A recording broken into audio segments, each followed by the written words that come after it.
Let's call to order this City Commission meeting of the City of St. Pete Beach. It is Tuesday, July 25th, 2023 at 6 p.m. Let's stand for the Pledge of Allegiance, please. I pledge allegiance to the flag of the United States of America and to the republic for which it stands, one nation, under God, indivisible, with liberty and justice for all. City Clerk, if you'll please do the roll call. Vice Mayor Grill. Here. Commissioner Frizzlowski. Here. Commissioner Marone. Here. Commissioner Grouse. Here. Mayor Petrilla. Here. We have a quorum. Thank you. All right, first we have the firefighters' yellow helmet ceremony. Chief, I believe you're up.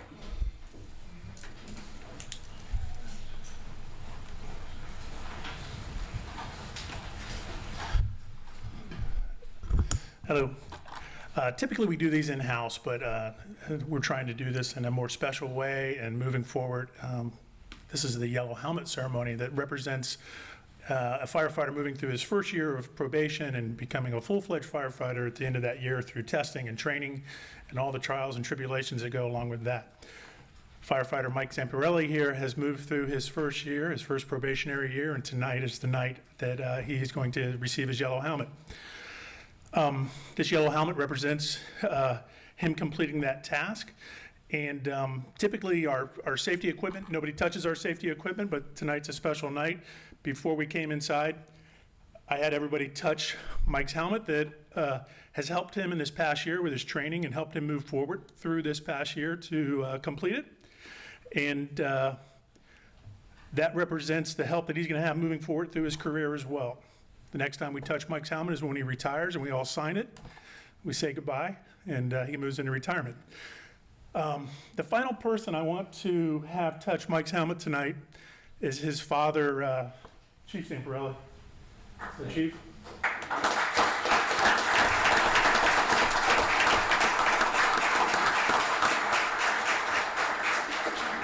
may not know this, I'm a retired district chief in St. Petersburg Fire Department. I was never a paramedic. My son has surpassed me.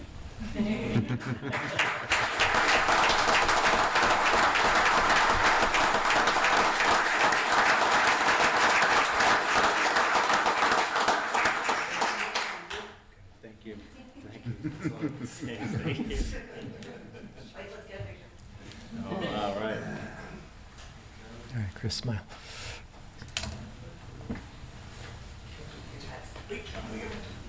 This might take a minute.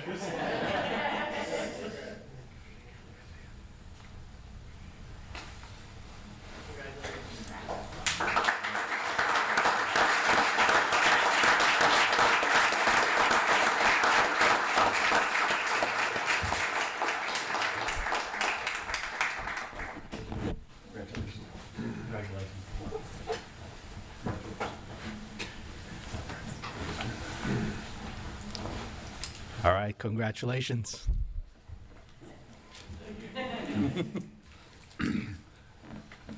All right, next we have an update on the status of our beach renourishment. Yeah, thank you, Mr. Mayor. And John Bishop was going to be here, but he is sick, so we have Kelly Hammer-Levy to give us an update.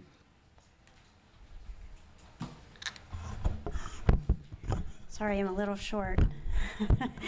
That's just too high. Well, thank you so much for having me here tonight. My name is Kelly Hammer-Levy. I'm the Public Works Director for Pinellas County. As you have probably heard over the last few years, we have had challenges with the Sand Key Nourishment Project, which runs from Clearwater south to North Reddington Beach, related to perpetual public access easements required for federal funding to support nourishment. Recently, very recently, we were told by the Jacksonville District that they were given direction from headquarters to review every project in the state of Florida to ensure that perpetual public access easements were in place. That is 27 different projects across the state. And at this time, 10 different counties are now in the same boat that Pinellas County is in. having projects without perpetual public access easements, which means their projects will not be going forward. As part of that review, they took another look at Treasure Island, Upham, and Pass-a-Grille. They put the project on hold. It was supposed to go out to bid on June 21st. They completed their review and called us yesterday to tell us that none of these projects are moving forward because we do not have the necessary perpetual public access easements in place. Specific for Upham, they had advised us last week that there might be an opportunity to remove the southern extent of the project where we do not have easements. In the last 2 nourishment cycles, we have skipped that area. It is at, I know you're all very familiar with the area, so it's T-Groin 4. That's the area just in front of there. We have nourished successfully there. The last 2 cycles, skipped that area and tapered, and that is what they thought they were going to be able to do. We were going to have to make a formal request to remove that from the federal project limits, which would not only mean, even if sometime in the future easements were provided, nourishment will never occur there. So if it's removed from the project, it's removed forever. It's a forever decision. And that would also mean that in the event of a catastrophic event, there would be no federal funding to rebuild that section. We were headed that route because we've spent many, many years trying to obtain easements from that area, but yesterday we were officially notified that the Army Corps retracted that initial statement that they thought we could move forward in that way and have said either obtain the easements or the real estate or the project is not moving forward. So that's pretty much where we are right now. Is none of our beach nourishment projects are moving forward with the Army Corps. So we had already started down the pathway of preparing a scope of services to start engineering a project on our own. And we had included Treasure Island, Pass-a-Grille, and Upham as optional services in case something like this happened. But this is where we are right now. We sent a response back to the Army Corps today disagreeing strongly with their assessment of Upham and asking them to reconsider. I shared that correspondence with the city manager, and we'll continue to keep him in the loop as we hear more from the Army Corps. But as you can imagine, this is incredibly disappointing and frustrating among a lot of different adjectives I could use. I've been personally working on this particular issue since 2017. I've obviously been at the county for 23 years, so I've got a long history with this program.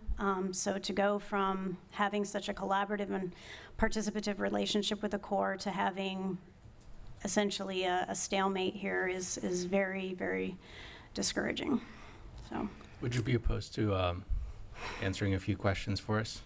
I'll do my best. Commissioner Grill? Just if maybe the city manager or Kelly, T-Groin 4, can we translate that into which sections, just for everybody's understanding? Is the southern end of the Upham Beach where the Silver Sands property more or less begins.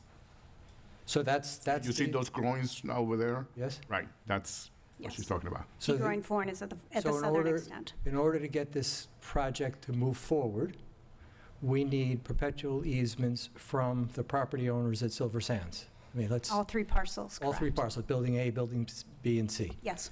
And if that doesn't come through, which they've been reluctant in the past, everything from Upham, and we'll just talk for St. Pete Beach, everything from Upham Beach south to the end of our island in Pass-a-Grille, well, the 2 areas that were going to be renourished, is off. Correct. But Kelly, I think it's even more complicated than that because we are together with Treasure Island, right? And as We, long as Treasure Island doesn't complete their easements because we're part of one project, I believe that then we're still, even if it got that from Silver Sands, I don't think it releases the whole, correct? We actually, last week when we had spoke with the Corps and they thought that there was a path forward for St. Pete Beach, the plan at that time with the Corps was to decouple Treasure Island and St. Pete Beach, 2 different projects, because Treasure Island has a lot, the the easement issues in Treasure Island are much more complicated than St. Pete Beach. And so the Army Corps thought we had a path forward. We would remove the southern extent. We would bid that project out separately and move ahead. But unfortunately, yesterday we were told otherwise. So they're coupled, Even separate, you know, the Army Corps staff that we spoke with last week was willing to separate them so that Paso Grill and Upham could move forward separate from Treasure Island. But now, because they have identified issues on Upham Beach, St. Pete beaches can't move forward either. So if one quick follow-up, the answer is maybe not as simple. What can we do sitting up here? What efforts can we take to make this happen? And obviously, we're all very disappointed. This is a problem, particularly, I mean, you know the issues, so we don't have to rehash those. What do we do? Because I think the quote, is it the mayor of Madeira Beach who said, well, we don't have to worry about, you know, growing tourism and no people coming because there will be no beach to come to. Well, we, you know, I'll be speaking tomorrow morning at the Big C and basically presenting, giving the presentation that I gave at the Board of County Commissioners a couple of weeks ago, which kind of outlines the, you know, financial extent of what this could look like. And also kind of outlining what we are doing. One of the things that we have already done is now that the state of Florida has gone through or Jacksonville District has gone through the effort of identifying all of the projects in the state of Florida, we now have 10 other counties that are affected, and we want to coordinate with them on one message to, you know, the federal government and the Army Corps, and how we work with our federal delegation to see if there's a path forward. So there's that element of it. And then there's the element that we're working on ourselves, because I personally believe we are in a more dire state. We have beaches that are substantially eroded and need nourished now. There are some areas of the state where, you know, they don't necessarily have, you know, that issue. And we need to find a path forward now. So that's why we kind of have these dual paths going. We've got a pathway, which is administrative, continuing to work with the Corps, working with our county partners, working with the Florida Association of Counties. We have not engaged with the Florida League of Cities yet. That might be, you know, something else that needs to happen. We have engaged with the Florida Shore and Beach Preservation Association, FSBPA, who has also sent a letter to the Army Corps of Engineers regarding their concerns with the policy and how it's being implemented in Florida. And then we've got, you know, the go it alone pathway, where we are starting to move in that direction in case ultimately at the end of the day we have to build a beach ourselves. So I'm looking at the go it alone path, right? So is it section 4 of the Tourist Development Tax Charter that states that one of the ways that we use tourist development tax dollars is for beach renourishment, correct? Correct. Right now, of the TDC dollars, we receive 1/2 of 1 penny It's amazing. of the six pennies. So, I think believe the it's the numbers third are penny. for the last year's $97 million collected in Pinellas County in the last rolling 12 months, 15 million of that from the city of St. Pete Beach, right? And how much is in the piggy bank right now for beach renourishment? Yeah, About 36 million. okay, And we're talking about $80 million worth of projects that need done. yeah. So one of the options would be to go back to the county commissioners and ask them to give back more of the tax dollars that they're taking from all the beach towns. The board was presented with a financial overview at a work session, which ranged from a blue sky, the Army Corps of Engineers, you know, changes their policy and we move forward Right. to absolute worst case scenario of us taking it over completely. And obviously, if that were the case, the current allocation could not sustain something like that. So, you know, and there were versions in between that Yeah. that were also presented. So, So yeah, we're at the end of the taking day, in- that, you know, is a policy decision. So we're taking in $96 million of tourist development tax roughly every year, $80 million to fix all the beaches in Pinellas County. So this is for the benefit of everyone watching and all of our constituents. You can call your state senators, your state, House representatives, your federal representatives, and you can also call your county commissioners, because this is money that is specifically taken for beach renourishment, that we're now not getting beach renourishment, not from federal and not from county either. I'm sorry to put you in a hot seat here, Yeah. but I mean, that is the reality. Well, I've been told to move forward with design Yeah. of a county-driven project. At the end of the day, how the construction of that gets paid, that's a decision that has to be made, but Right. irregardless of that, I'm moving forward with That's good to engineering hear. plans, designs, and permits to make it happen. Yeah. I mean, maybe we can get the county commissioners to come down to Paso Grill, go down to Treasure Island, where we have, a 10-foot cliff right into the beach. And many of our commissioners have been out and looked at the areas, and they understand, especially how dire, some of the areas are. I know Commissioner Peters has spoken about it extensively, and, all the commissioners, it's everywhere. It isn't, I'm not in any way saying Paso Grill is less than. If you go up to the north end to Dan's Island, they've pretty much got 6 feet of dune between them and the water, and that's it. And we've got areas like that all the way down all of our nourished beaches. And obviously, Treasure Island is very concerned about Sunset Beach and the current conditions. And there may be a path forward for emergency projects to address, Paso Grill and Sunset, if we can't move ahead fast enough with a full standard project, just because of how eroded some of these areas are. We may have to do something in between then and actual construction. Yeah. Well, I'm glad to hear that you're taking steps now, because we're months, if not years, behind the ball already. Yep, yeah, this was, I don't know what to say when you've been told that a project is going to bid on June 21st, and we're moving forward, and we've already paid our share of the project, transferred the funds to the Army Corps.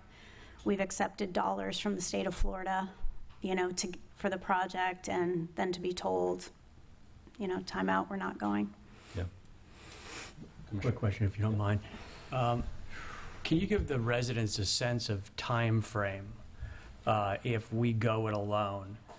Because Paso Grill can't we get another storm this summer, we're going to have nothing left. We're going to have nothing left on the south end. Yeah. So I think people hear the fiscal year of 2025 and things like that, and they just say, we're not getting it done. So in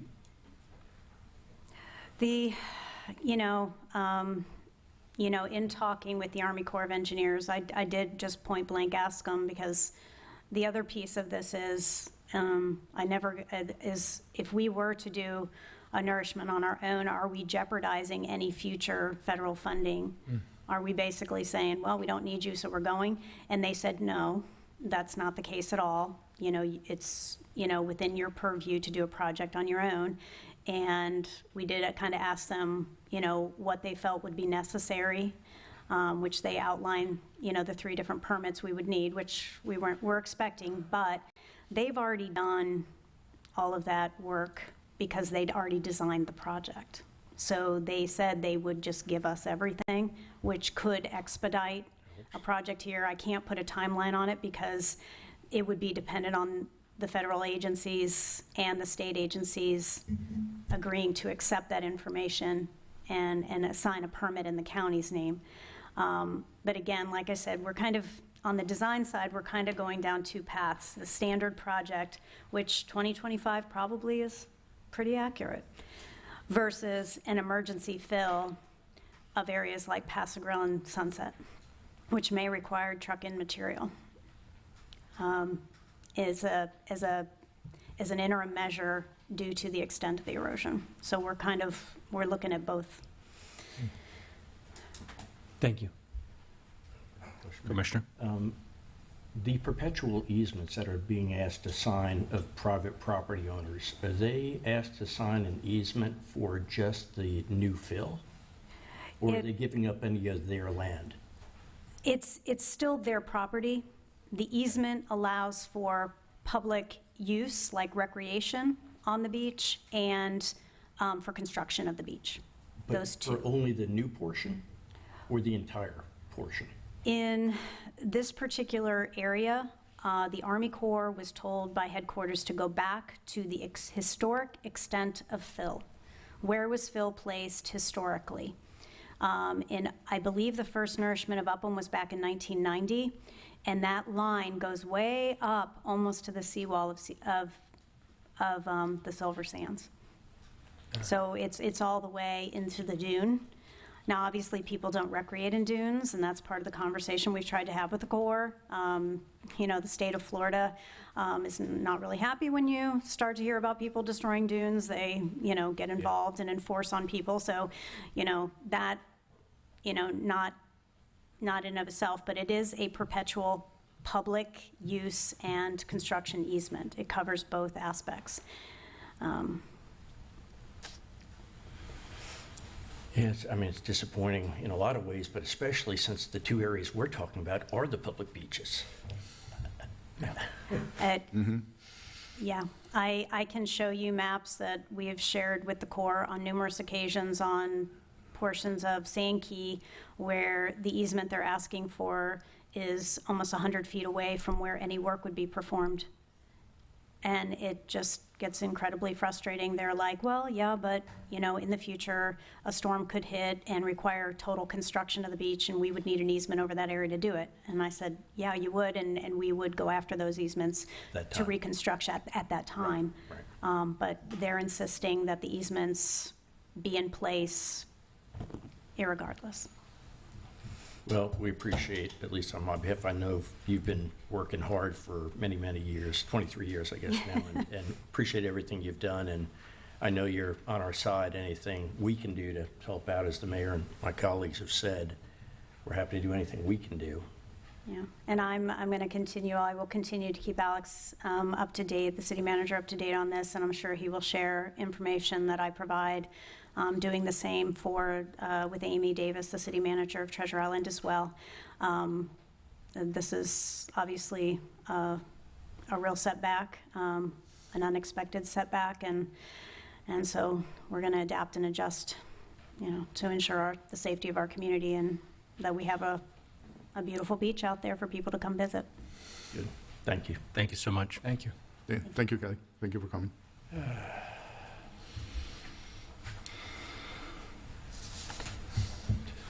Federal bureaucracy. We had 2 weeks of good news on this subject, right? About 2 weeks ago, it was all good Yeah, news. but June something. Yeah, it was looking good, and Until- Yep. Ah. Well, call your representatives, call your senators, call your county commissioners, email them, send them messages, tell them how you feel about this. I know I'd love to hear from you, so I'm sure they love to hear from you just as much. So, all right, next we have audience comments. And just so we make sure that we're all on the same page, because we had some issues last commission meeting. Please, when it's your turn, you speak. When it's not your turn, I will ask you to please be respectful of the other person's time. They only have 3 minutes. If you interrupt them, they lose the ability to speak for the entire allotted time. So again, I'm just going to ask everyone to be respectful of everyone's time. You fill out a card. You get your 3 minutes. City Clerk? excuse me, Mr. Mayor. Skipped over the You other skipped the approval of the agenda. number 2. Sounds good. Those instructions still stand. We'll come right back.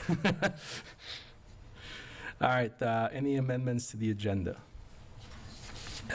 Yes, Mr. Mayor, I'd like to add 2 discussion items. One is one that we talk about every week, the city manager expenses, that we said we had a process that we would discuss that. Yes, sir. And then I'd like to add a second item on media policy. Thank you. Okay, anyone else? Do we have a motion to Approve the agenda as amended. Yes, so moved. Have a second? Second. City Clerk, if you'll please do a roll call. Commissioner Frizlowski, Yes. Commissioner Marone, Yes. Commissioner Grouse, Yes. Vice Mayor Grill, Yes. Mayor Petrilla, Yes. motion carries. Thank you. All right, audience comments. Same instructions. Brian Rutherford, Please state your name and address for the record. Yes, thank you, Mr. Mayor and Council. Brian Rutherford, 7,000 Beach Plaza, directly on Upham Beach.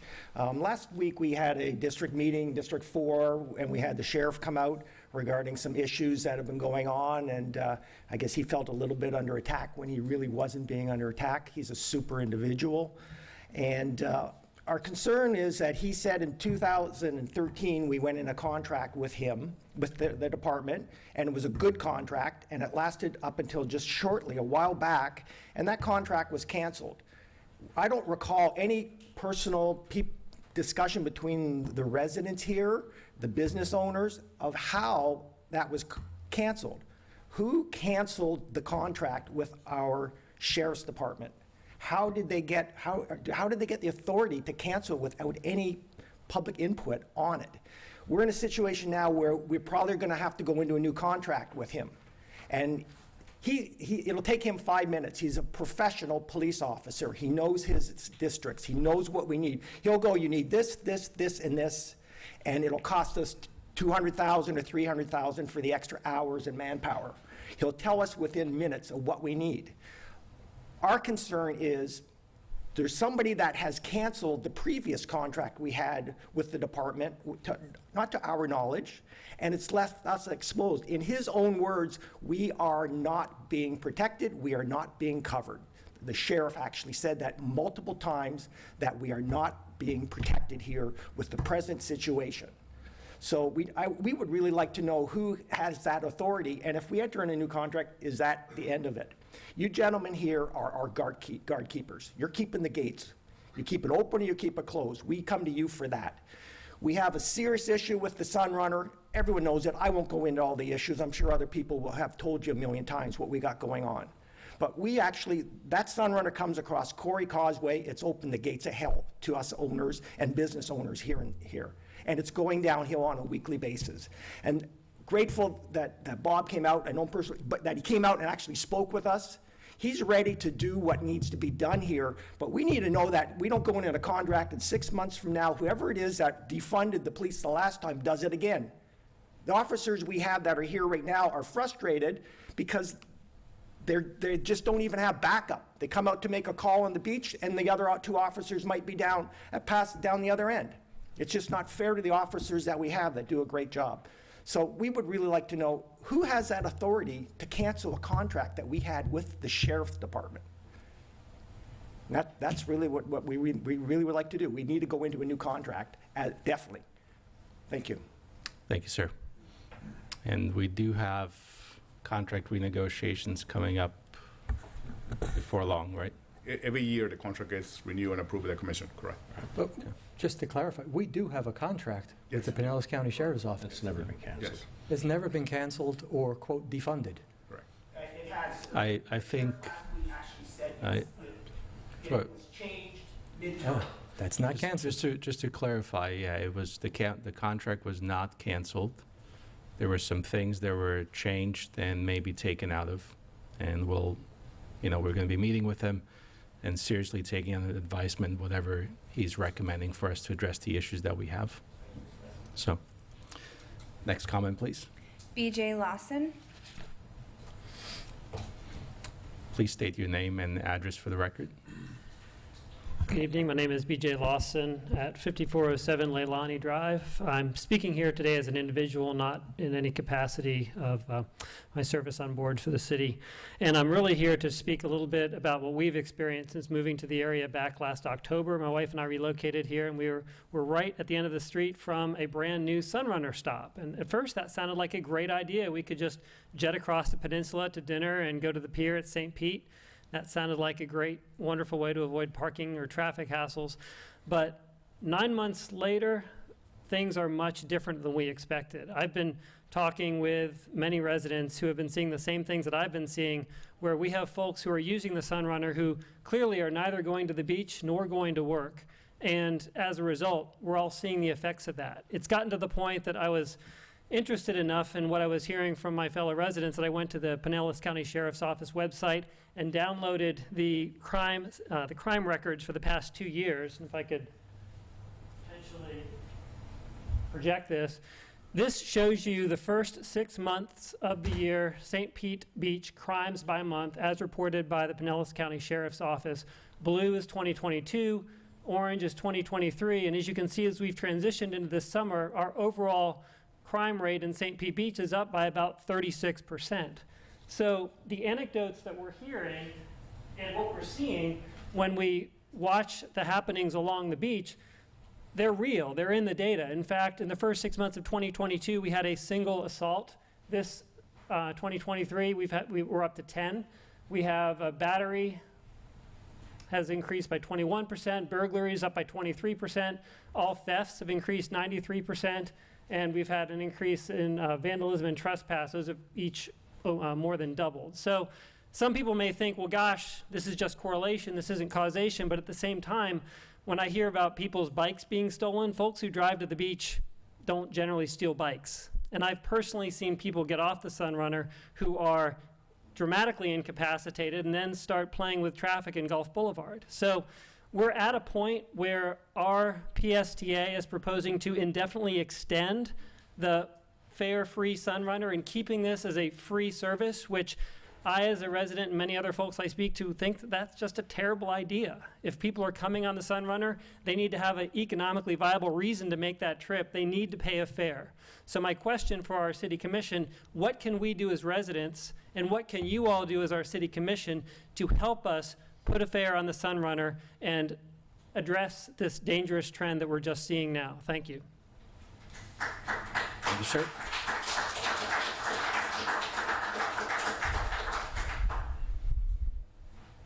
Point of decorum, no? Next comment, please. Jeff Homad. Jeff Homad, 103 21st Avenue, Paso Grill. Again, my name is Jeff Homad. I'm Director of Sales and Marketing at the Don Cesar, and I want to just touch on 2 points. I've lived in the area. I'm somewhat new, 18 months, and as the new person, you get out and talk to a lot of people and see what's going on. I play a lot of pickleball, basketball, might have a beverage or two down at the establishments in Paso Grill. But and one thing that's kind of come to my attention is the public beaches aren't really so public anymore. And what I mean by that is when you go to the public beaches that we have at Paso Grill, County Park, and Upham, you're inundated with the umbrellas and chairs. And when you go to the beach, you want to have space where you can fly a kite, throw a football, do whatever. And when you go to these beaches, because the public beaches have all these umbrellas, it makes it pretty tough to do that. So I think, looking at that, one thing that we could do to, help the residents is to mitigate that and back off the number of umbrellas and chairs that are being set up on our public beaches so they can enjoy the beach and come to the beach and do what they want to do and not have to kind of fumble their way through all the umbrellas and chairs that are set up. Second point I'd like to make comment is the pre-setting of chairs and cabanas on private beaches. We have to understand that guests come to St. Pete Beach to spend money, and they spend a lot of money and create a lot of jobs. And when they do that, especially at Don Cesar, they come to have a full service experience. They want to come down. They come down first thing in the morning, and they're ready to go, and they want that chair set up. They don't want to wait. They want to come. They want to enjoy that cabana or beach chairs, and they do it all day. I mean, they do it from sunset or sunrise to sunset. And so to think that we can take the chairs off after sunset and then preset them prior to sunrise is just physically impossible. It's something that you can't do with the number of chairs that you're setting up. So I just wanted to make those points and let you know that it's physically, I talked to the companies vendors that we use to set those chairs, they can't do it. They can't get enough van or people power to do that. So thank you for your time. Next comment, please. Mr. Mayor, can I ask that you remind people of the decorum that we asked for? We asked everyone to be quiet. If you can please hold your applause until after we adjourn. Thank you. Next comment, please. Paul Nicholas. Make this short and sweet. Name's Paul Nicholas at 3850 Gulf Boulevard. I represent the Undertow Beach Bar. And my statement is going to be very simple. Private beach. I like my private beach. I would like to maintain my private beach. I go out of my way for my customers and guests to keep it very safe, clean, orderly. And the public seems to be the biggest problem that we have. They don't respect anything that goes on. They feel that they are entitled and very rude about it. So we kindly ask them to leave, and a lot of the time it takes an officer of the law to come take care of that. So asking for ordinances to change and handing the beaches over to the public is really a tough game. And then I can't ask somebody to leave if they're being disorderly. So I'd just like to put that into play. Private is a nice way to go. I'll keep it clean forever. I was born here. I'm not leaving here. It's good stuff. Thank you, guys. Thank you, sir. Thank you. Next comment, please. Robert Cezanne.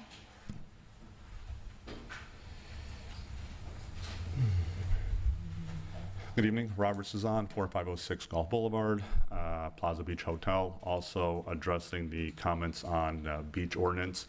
I sent a letter to the Stewardship Committee and the Commission a few weeks back. I know you guys were having a meeting. I appreciate you guys working together and trying to find a win-win solution for this issue, public versus private. Our property was built in 1951. Our deed goes back to 1951, saying that we do have a private beach. We've always maintained our private beach. The public beach has always been at the county park, as well as Upham and Sunset Beach. And it's always been easy and fun, and it's been no issue whatsoever. Times have changed. Obviously 15 years ago, when Ted McNamara and Sand Dunes got the contract for the public beach at the county park, is when things started changing. And the public beach was no longer public because there were so many cabanas, chairs, umbrellas, everything on the beach. I think if we can make the public beach public again, I think this will resolve our issues. So I know there's a contract renewal for the county park concessions. I urge you guys not to vote in favor of that so that the public beach can remain public. Upham Beach and Paso Grill, they may not have the hotels or properties, so they may need some concessions down there. But at the public beach at the Dolphin Village Shopping Center, there's plenty of hotels to the left and to the right. So if guests come out and they do want a cabana or chair umbrellas, the hotels are there to take care of them. So I hope that you guys can vote to keep the public beach public. And for the hotels that actually do have a private beach and the property that do have private beaches along the beaches, let's keep those private as well. They've always been private. They've been private since 1951. We've always played nice with the neighbors. We've always played nice with the residents. As Paul's mentioned, it's not the residents that are really the issue. It's unfortunately the people that come onto the island that don't respect the island. Having the power of being a private property, we can remove them pretty quickly, and thankfully we do have a great sheriff department that does remove them pretty quickly.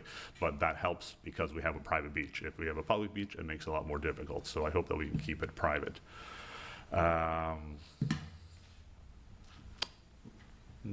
Another topic, let's talk about, I just heard about the beach renourishment, so I'm actually quite disappointed about what I just heard altogether. Us at the hotels, obviously we collect the bed tax that the taxpayers pay to renourish the beach, so we do have funds available. I'm disappointed to hear that Silver Sands and those properties up there are not given the easements that are needed to renourish the beach. I want to let the commission know and everybody watching on TV that not all of St. Pete Beach is in a disarray or needs beach. I know Upham Beach needs it, and I know Paso Grill needs it.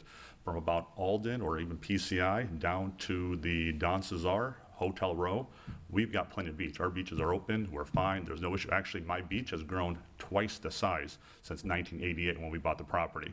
So there is no need of renourishment on the beach row from the Don to the PCI, but I understand that there are other issues, so I hope we can somehow resolve those issues. Thank you. Thank you. Thanks. Next comment, please. Edna Hicks.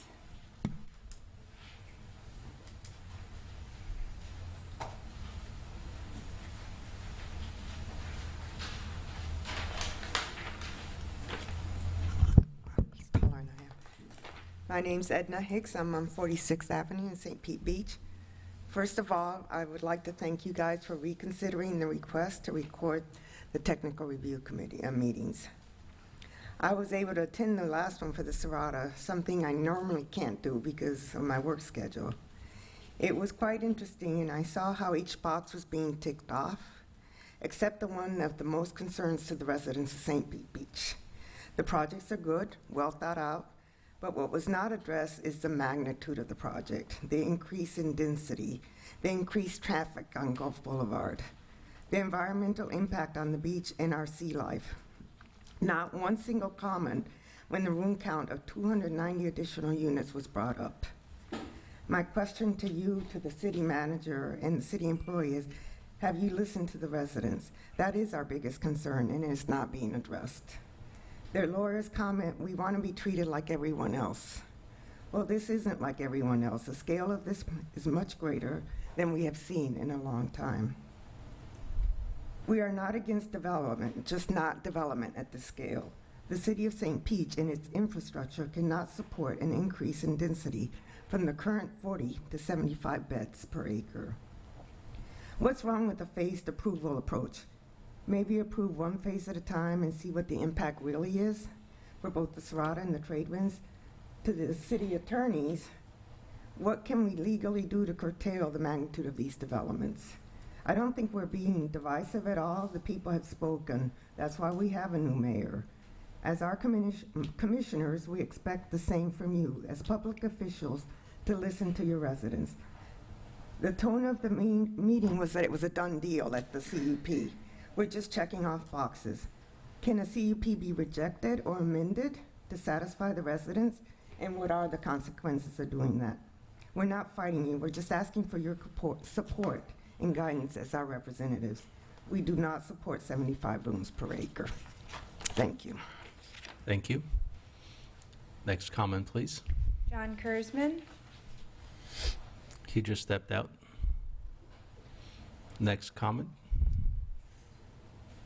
Rob Russman.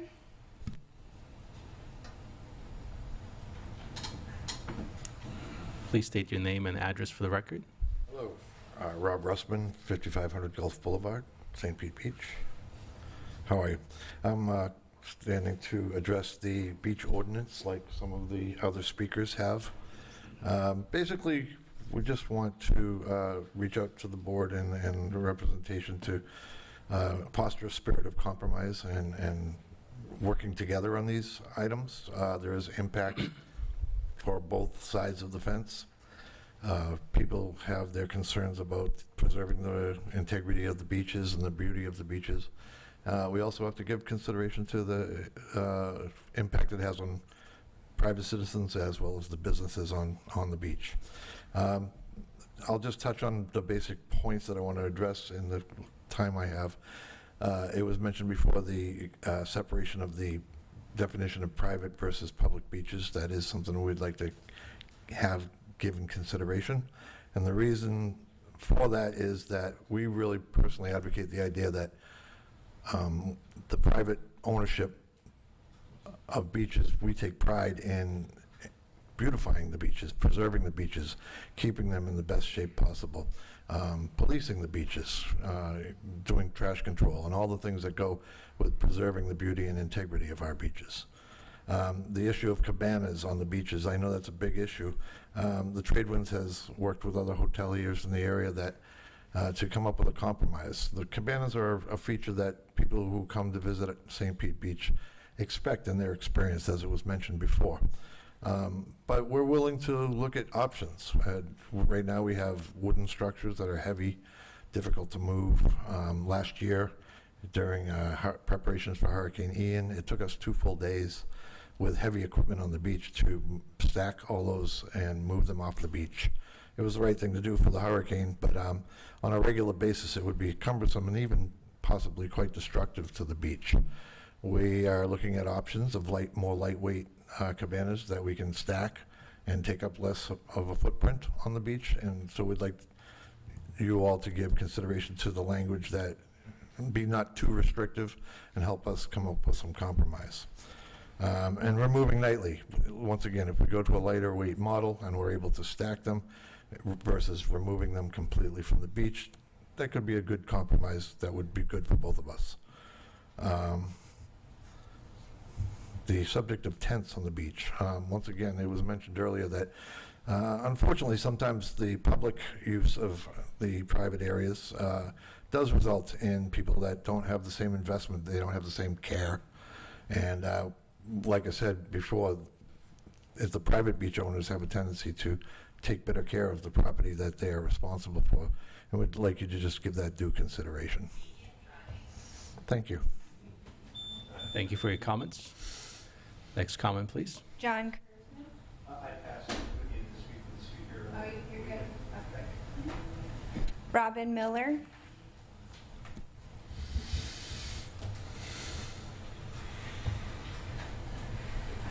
Digital cue, so I don't mind that.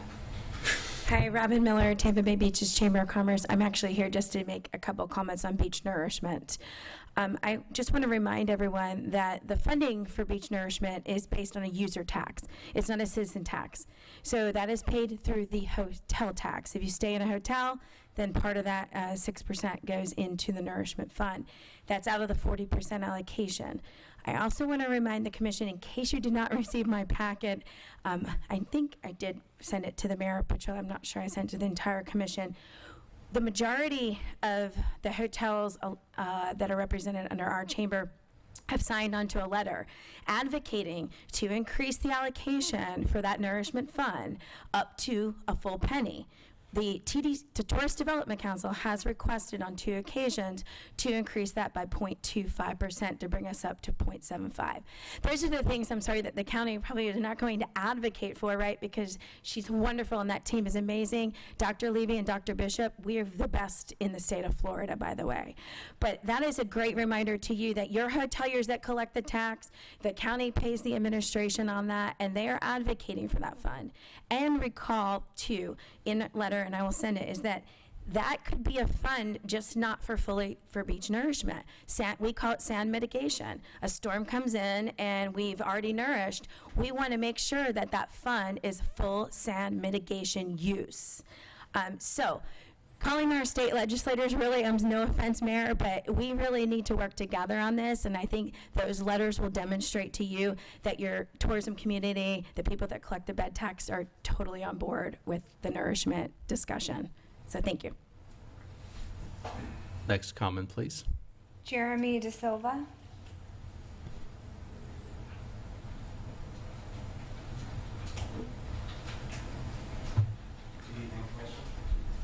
Jeremy De Silva, 6300 Gulf Boulevard, General Manager of the Postcard Inn. First of all, I want to thank everyone for your considerations when looking at the beach ordinance. Obviously, it does affect our business greatly. Right now, we do operate a private beach. We want to continue that because we take great care in it. Some of the challenges that we experience do come from the public, and we know it's not the St. Pete Beach public. It's the public that is driving down here that's really causing that disruption. Know that disruption hurts the residents. It also hurts our business as well. So I'm always looking to find ways to better partner to fix this situation.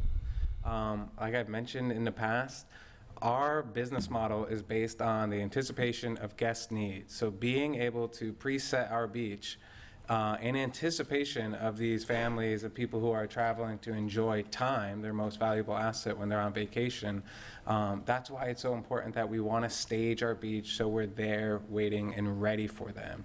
The fact that we staged our beach also prevents the tents, those big gaudy tents that I know are a pet peeve of yours. The fact that we stage our beach with the cabanas, with the chairs, with the umbrellas, is so we stake our claim of the private beach. So those hotel guests who are spending that money, or the resort pass guests that we've opened up. And for the St. Pete Beach residents, I've issued a 15% off. Since I launched that, we're up to 115 St. Pete Beach residents that are enjoying our property at a discount. I'm even taking it a step further. We're going up to 25%. We know we're in a lower season, and we want the St. Pete Beach residents to come and leave their tents at home. Come and enjoy the cabana. Come enjoy the umbrellas that we'll provide at that discount. And that's just our show that we do welcome the residences. We will never shoo off a resident off our beach. We want to welcome them. We just don't want the grills and the tents and, taking away the aesthetics of our beautiful beach. So I appreciate all your time and effort that you've put into it. We care deeply about our beach. We want to continue to care about our beach. We just hope you take into consideration that we want to keep it private so we can help maintain the beauty of it. Thank you. Mr. De Silva, since you put yourself in the lion's mouth, would you mind answering a question? Absolutely. Do you happen to have your phone on you? Absolutely. Would you pull up the PCI Instagram account? Absolutely. I know exactly which photo you're talking about. No, That's kind of my point, though. I'm not asking about the photo. My experience in advertising it is you get what you advertise for, right? Yeah. And you're here telling us that you want a family-friendly environment. You want nice, quiet guests. And that is not what you're advertising for. That's not what you're publicizing. And so I just simply want to ask, where's the discrepancy? I mean, I hear what you're saying, and you and I have met together, and I really genuinely like you. Yeah. But as a business, you're advertising shots poured from the bar, all sorts of other things. That is what the ads are, and that's what you're going to get. And so if you want a nicer, quieter environment, and we hear from your neighbors all the time as well, then maybe we do not intentionally attract that, because we're going to get what we attract. Thank you for that. So our beach bar and our beach is completely different operation.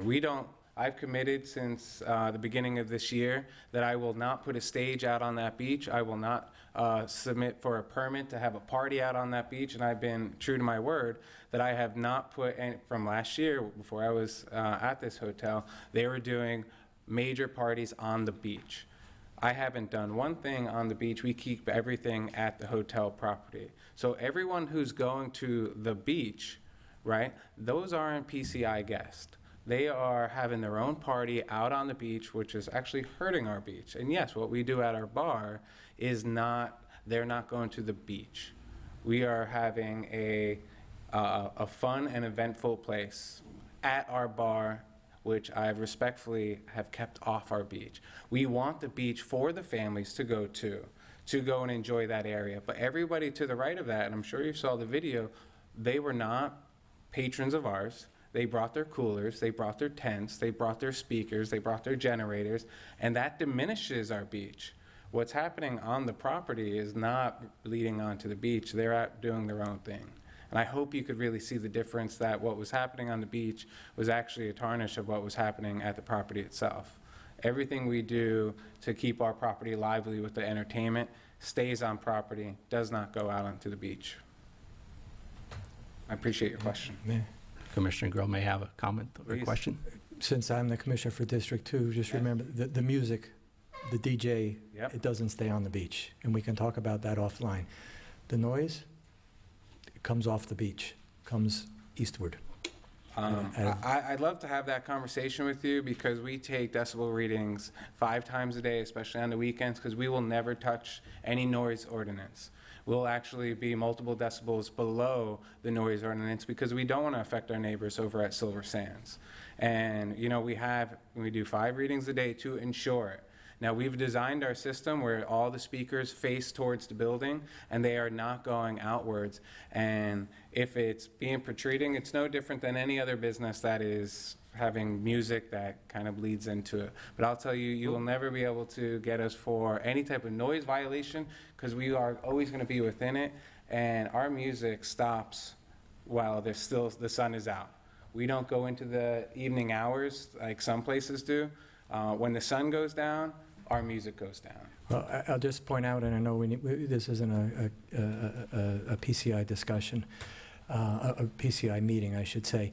The speakers facing eastward go across Gulf Boulevard and into the residential neighborhoods. And number 2, to your family-friendly comment, you do have a permit for a vehicle to move through your private beach to sell alcohol. So I find it's a bit of it doesn't link up. So thank you. Thank you. Thank you. Next comment, please.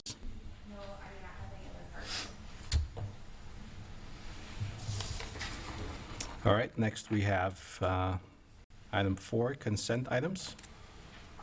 I'll make a motion for approval. Second. City Clerk, if you'll please do a roll call. Commissioner Marone? Yes. Commissioner Grouse? Vice Mayor Grill. Yes. Commissioner Frislowski. Yes. Mayor Petrilla. Yes. Motion carries.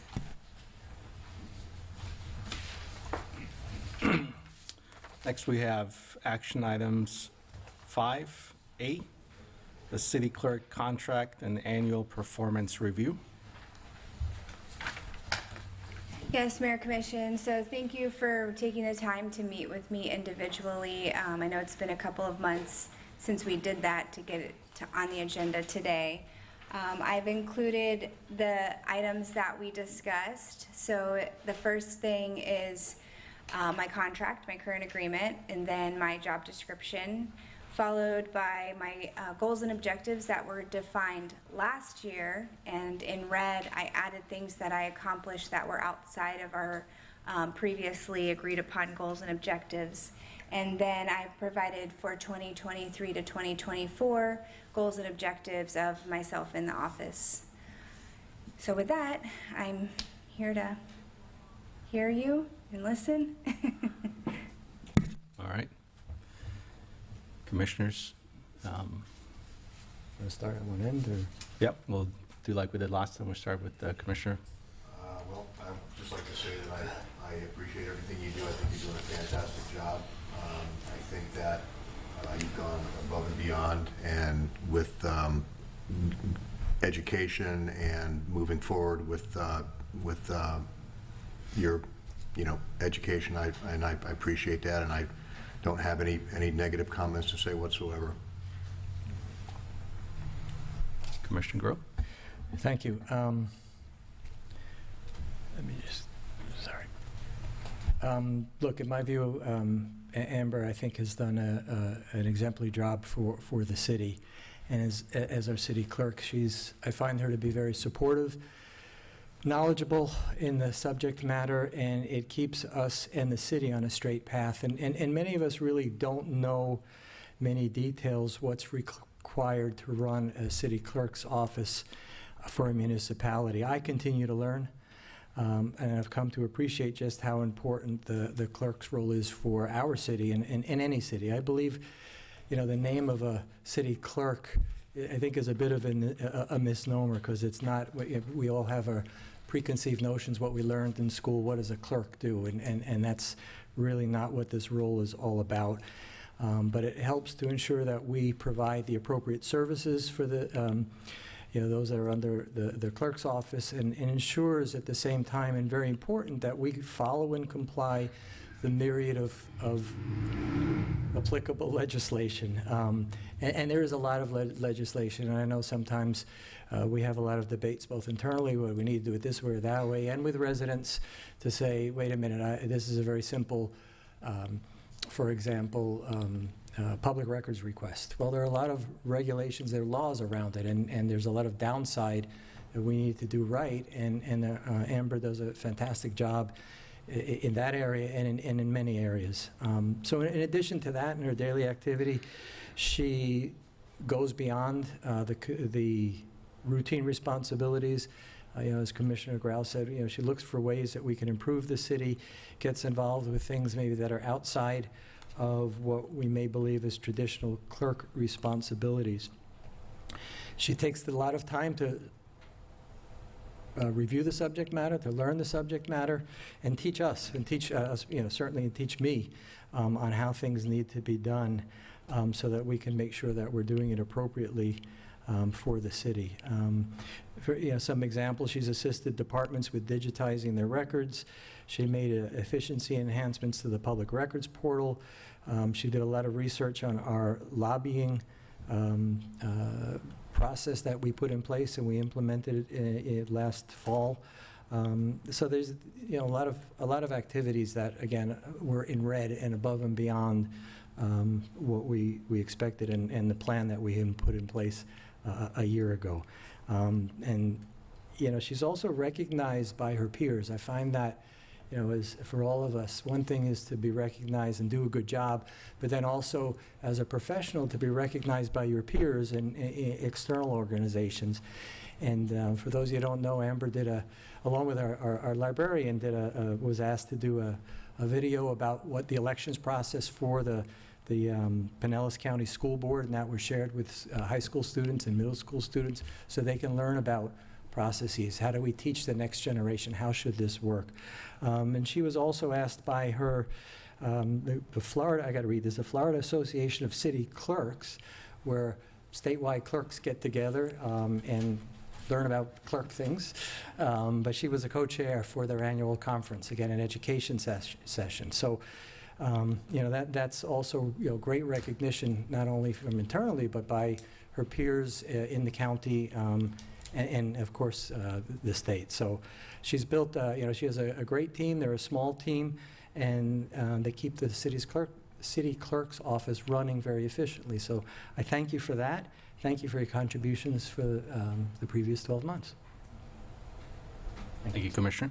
Commissioner Kozlowski. Thank you, Mayor. Well, Amber, we appreciate everything that you're doing. I was proud to have been on the commission that hired her. I think it was only me and Commissioner Grouse at that time. You guys did good. And, you know, good attitude, a lot of energy, work well with staff members, always kind of thinking of new things that are, we have a list here that just kind of keeps on getting added to. Getting closer on the digitizing of which has been a long-term project and a goal of city clerk and previous city clerks and the commission. We're almost there. So I know we heard yesterday that after this year, it'd be one more year. So again, appreciate everything that you're doing. Thank you, Commissioner. Commissioner Marone. Thank you. Madam Clerk, I would like to say thank you for everything you've done for us up here, the city, and myself especially, helping guide me through this process to get to this seat here, and then help us be successful. And that, in turn, helps our city be successful. I'm very impressed with your dedication, your pride in your workmanship, your ownership of what you do. These things are very important. I know the importance of a clerk because for 30 years I dealt with clerks who handled all of my pleadings in the courthouse and were at the right hand of the judge during the jury trial. So I know how important the dotting the I's and the crossing the T's is. We overlook it sometimes. You never do. You never do. You remind us of the things that we need to do and we don't do, when we forget or we're not aware that we should be doing them. You save our rear ends, so to speak. And I appreciate it. And I know everybody here appreciates it. I'm not sure that we recognize the breadth of your skill set sometimes when we say, well, maybe we need to do this, we need to do that, and you say, I'm sitting right here, I can do it. You have a lot on your plate, but you have the ability to do a lot, and you volunteered for a lot, and so I think we probably need to start appreciating more about, you know, the things you're able to do and incorporate you more into the process. So I'm really, really happy that you're here, and I thank you for everything you've done. Thank you, Commissioner. I mean, I'll echo what the other commissioners said, but I'll add to that to say that, you know, for those in the audience or those who are watching, the city clerk position is one of our 3 charter positions. It's, you know, and they're on the equal footing, right? And as Commissioner Grill said, you know, clerk sort of has a connotation of something less than what it actually is. But as Commissioner Marone said, you know, you save our behinds on many, not just ours, but, you know, the rest of the boards. And, you know, I commend you for your patience in wrangling cats with compliance. I'm not sure that I would have the patience to do it. From my personal experience, and I had the opportunity to speak with several, you know, other key employees, everyone speaks very highly of you. I know on my very first day, I asked you to kind of help guide me in this process, and I appreciate that. I will say to Amber's credit, she's no one's assistant, you know, but when I've asked for something, she's never said, that's not my job, but rather she just, even if it wasn't her job, and I sometimes don't know what it all encompasses and how far it goes, but she's been very generous with her time, very patient, and educated me along the way, and I certainly appreciate that very much. And so I'll echo what the other commissioners have said, and we appreciate having you here, and it'll be our honor to have you here with us for the long duration. I think one of the discussions we're going to have is about the current salary and a potential salary increase. There was sorry, I'm trying to find it. There was a chart, I believe, that you included with looking at neighboring cities and the compensation packages. I'm sorry. This one? Yeah. Okay. Yeah, that's fine. And so my question, I haven't done this one before, so my question is, do we have a discussion about would somebody like to propose an amount? The city clerk would like to make a request, or I don't want to put you in the spotlight, but. No, I mean, I did individually talk to you guys. Look, I think as we all just said, the city clerk went above and beyond and did her own salary survey, because this one is, and I know certainly in previous years I've tried to do some benchmarking, and it's a bit difficult, but through her community was able to provide us with a chart that shows equivalent or as best we can to equivalent roles. So I think the current salary, I mean the average of all of the other, and there were about 10 or dozen municipalities in here, was 99. If I'll put my glasses on for that, yeah. And current salary is 90, just so we put it there. So to answer your question, Mr. Mayor, I mean, this time we have the debate on the number.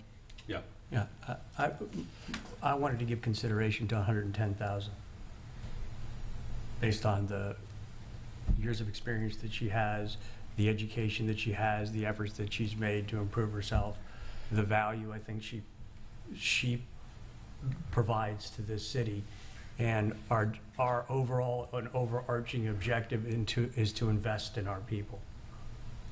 And to retain our people. Yeah. And I think I would go along with that. I think that would be a fair, again, I would hate to see you go anywhere else, and I think that to make sure that you stay here, we need to compensate you properly.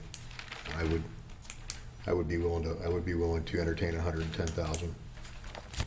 I know it's a good raise, but I mean, like I said, I think it kind of brings you in line with some of the other municipalities. So there are two parts to it. It's that as well as a contract extension. So is that going to be in the form of a motion, or?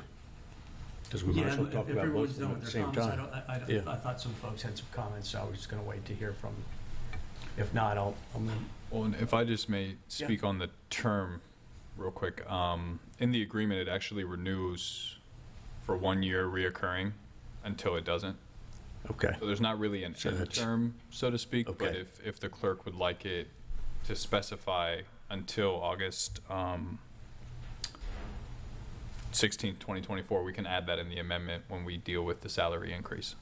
Well, I don't know that needs to be put in there then. I don't think she would want that. I think she was, I don't want to speak for you, but that's not a. I thought it did, Matthew. I thought it did expire. My apologies. I should have probably mentioned okay. this to you before.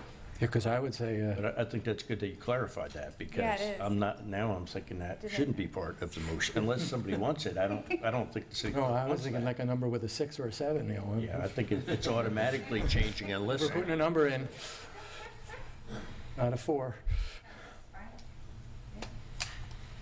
I'm good with the suggestion, so. Okay, with that, I'm going to make a motion to approve the city clerk's annual salary be adjusted from $90,000 to $110,000 effective on her anniversary date of August 17, 2023, and and I'll leave the contract extension out, period. I'll second that. City Clerk, if you'll please have a roll call. Commissioner Grouse? Yes. Vice Mayor Grill? Yes. Commissioner Frislowski? Yes. Commissioner Marone? Yes. Mayor Petrilla? Yes. Motion carries. Thank you, guys. Thank you. Thank you. Thank you all. Next, we have item 5B, 2023 Radio Frequency Identification Library Project. Do we have Betsinda? Yes, she's here, sir. Come on, Bettina. Good evening. Hi, Betsinda Cattels, Library Director. Mayor, Commissioners, thank you for having me over tonight. Alex, did you want to start, or do you want me to start in? I'll start, and then you can fill in the blanks and the questions, hopefully. This is a project that we've been contemplating for a while, and it really is a project that improves the efficiency and productivity of the library system. And we went through an RFP process. We had several companies that competed for this. We had a very good panel of staff members who reviewed the different options that we have here. This contract is under the budget amount that we have programmed, and I think in terms of the customer experience and the amount of work that the librarians have in keeping track of managing the book inventory, I think is a great product for us to have, and I hope you can support the purchase and implementation of this project. Thank you. Thank you. Let me tell you a little bit about the RFID project. Like Alex said, we've been contemplating this project for a long time. It was put into the budget last year. Earlier this year, we went out to, we did RFPs for the project, and we had 4 companies return proposals for that project. We did an assessment of those 4 proposals, and we came to the unanimous agreement that one company was better able to supply what we were looking for than the others. That company is Biblioteca. They're a long-term library products company. We have some other systems in place that we use with Biblioteca, and the RFID project really will prepare us for the future with some greater technologies that will, again, like Alex said,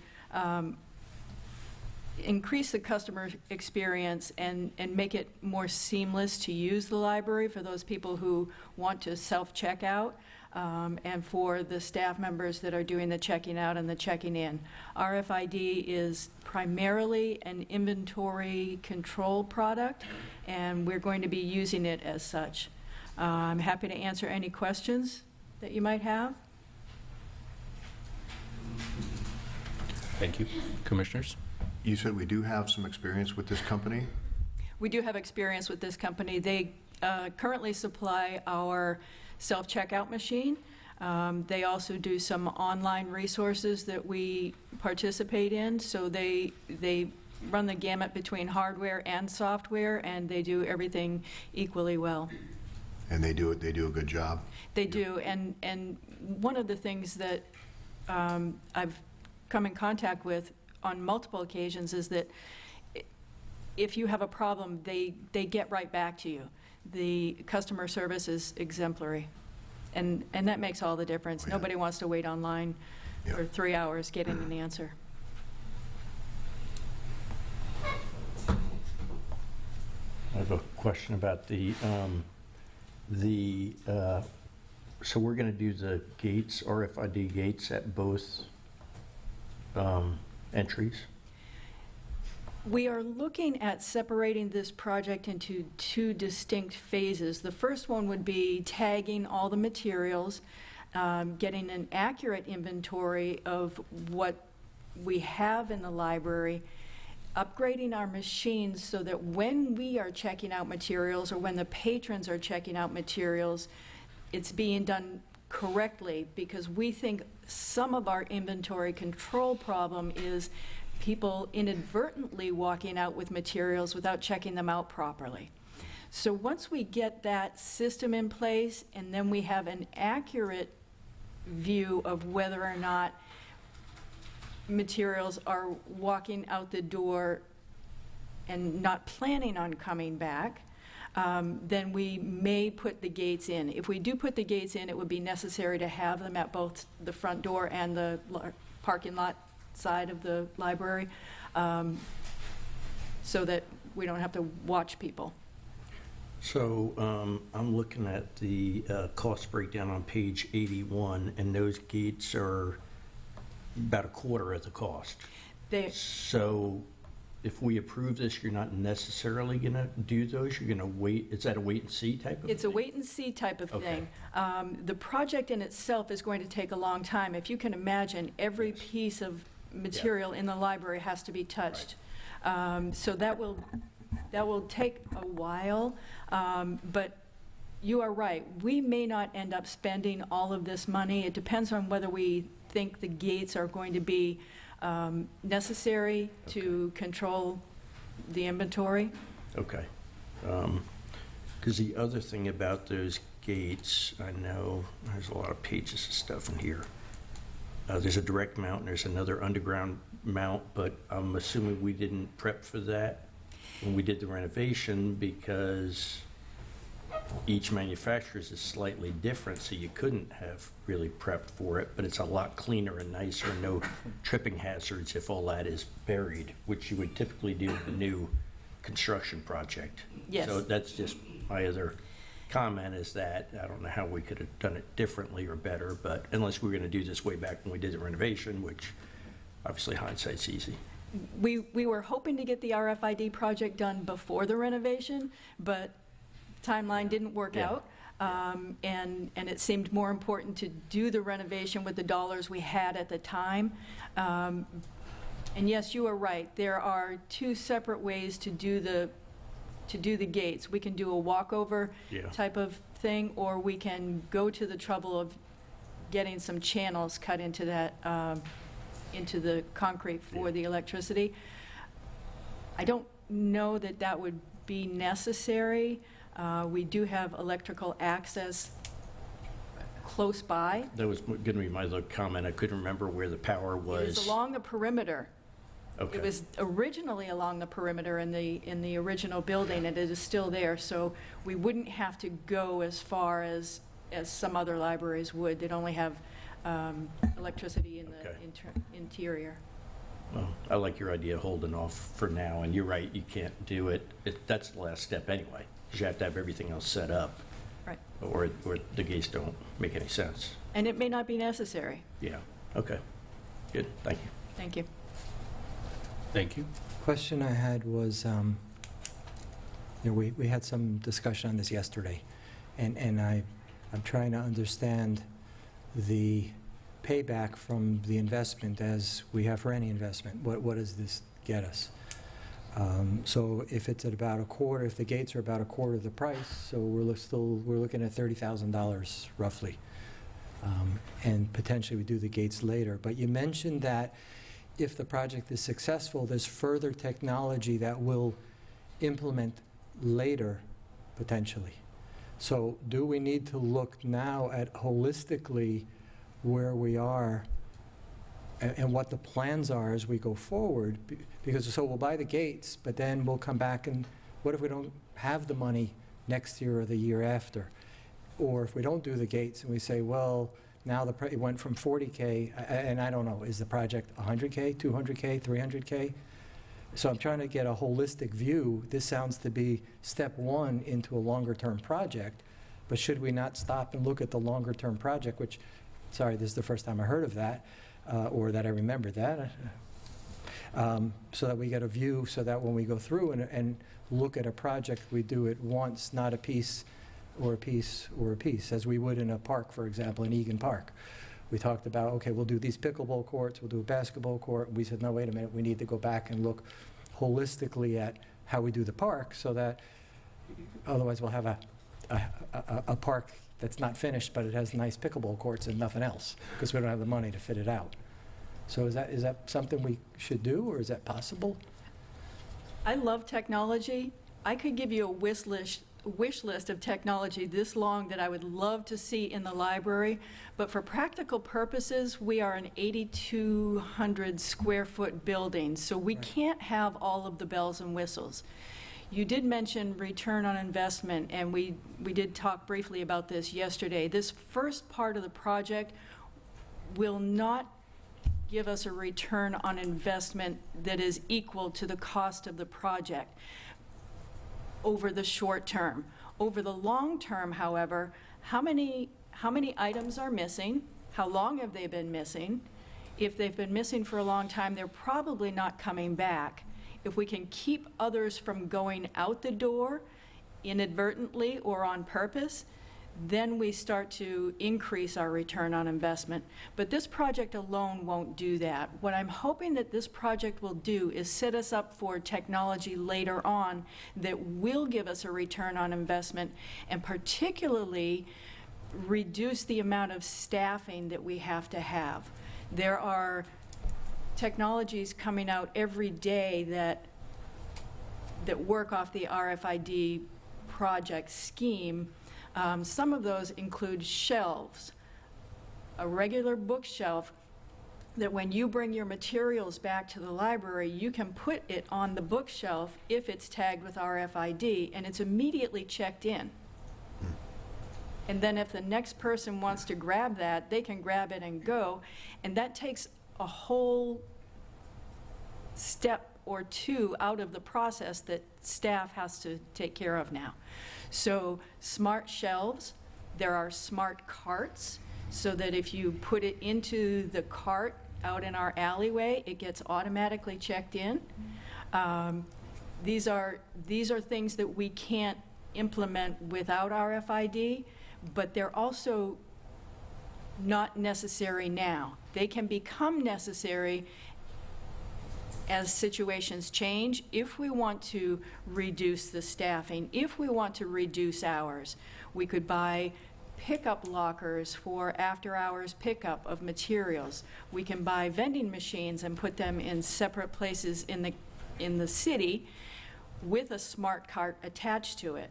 So these are things that we can do in the future, but none of them are necessary, and I would like to take each one at its own merits rather than have a wish list this long of things that don't really suit us. Are we stuck with this particular vendor if we wanted to add on technology later? So if we go with them, if we wanted the smart shelves or the smart boxes or anything else, are we limited to only using this vendor in the future? No, that's an excellent question. So this vendor is going to provide us with the tags, but the tags are usable for many systems and many vendors. They are going to provide us with the tagging carts that will help us during the process. They're going to be providing us with some pads, some upgrades to our checkout systems currently, but the RFID tags are usable across vendors, so that it won't be necessary to be only stuck with this one vendor if we choose to go in another direction. That's good.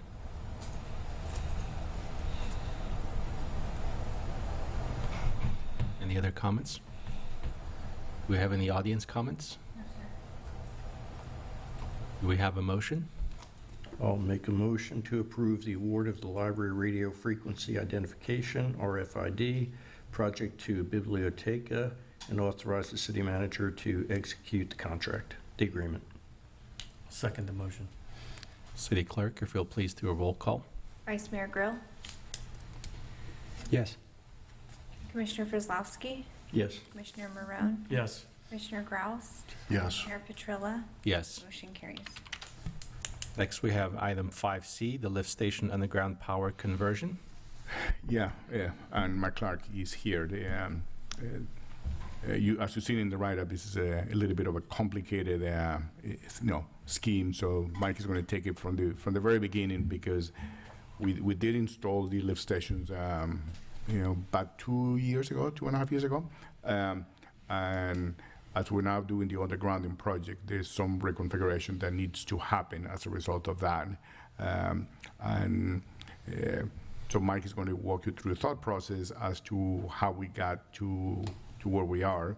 But both him and I strongly recommend that this solution is necessary because in order to really capture the benefits of the electrical undergrounding, which it improves resilience and reliability of the systems that are being hooked to, having this ability to have those lift stations not fail because you had a storm is going to be a significant benefit to our city. So, Mike, I tee it up for you. Sell it. Thank you very much. Mike Clark, your Public Works Director. During the installation of the sanitary sewer force main, the 4 lift stations were put in to collect the flows off of the Gulf Boulevard to the west in the areas from 65th to about 45th or so. And the optimum configuration for the pumps and the controls in that design were put in place. It's called the Delta configuration. As we moved through the electrical undergrounding design, which followed that design, we came across a Duke Energy policy, which makes a lot of sense for a underground service for a lift station like we have. A different configuration is required because of moving the systems that service the power and configure the power from the air down to ground-mounted pad transformers. Those transformers do not internally configure the same way as the aerial configuration it works. The details in the electrical, I can't take you to the level of detail that a high-grade electrical engineer could, and that person truthfully would put us all to sleep. But I have researched this with Duke Energy well enough to be highly confident, completely confident, that this is the right course of action for us if we wish to pursue placing these lift stations in an undergrounded service environment. It's about pumps and controls, and the control systems are the electrical switches and things that turn the pumps on and off, as fed by flow rates and everything else. Both the pump itself and the controls that operate that pump require some reconfiguration to accept the different power feed that it's going to get with the undergrounding service. And both of those can be very long lead items in today's manufacturing environment. So what the proposal does is we will pull the pumps out of the wet well, put in 2 temporary pumps supplied by the manufacturer. They'll take the pumps and do the reconfiguration necessary and stash those for us until they're needed. And then the same goes for the control system. So the control panel, the requirements that the manufacturer deems necessary to make the conversion will be done either ahead of time or be prepared to be done on site once the pumps are brought back and actually installed as the electrical undergrounding program brings the service feed across that lift station. And so what we're doing is we're putting in place this requirement well in advance of when it's actually going to be placed into service in order to account for those long lead items and take the uncertainty out of the equation when the time comes for construction.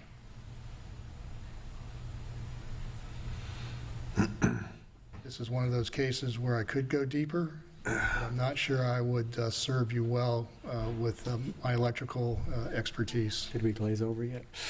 So how long would it take to convert one of these? Once you pull that pump out of the well, what's the time frame on retrofitting it to where it's ready to go back in? I'm going with what I'm being hearing is 4 to 6 months. Really? Okay.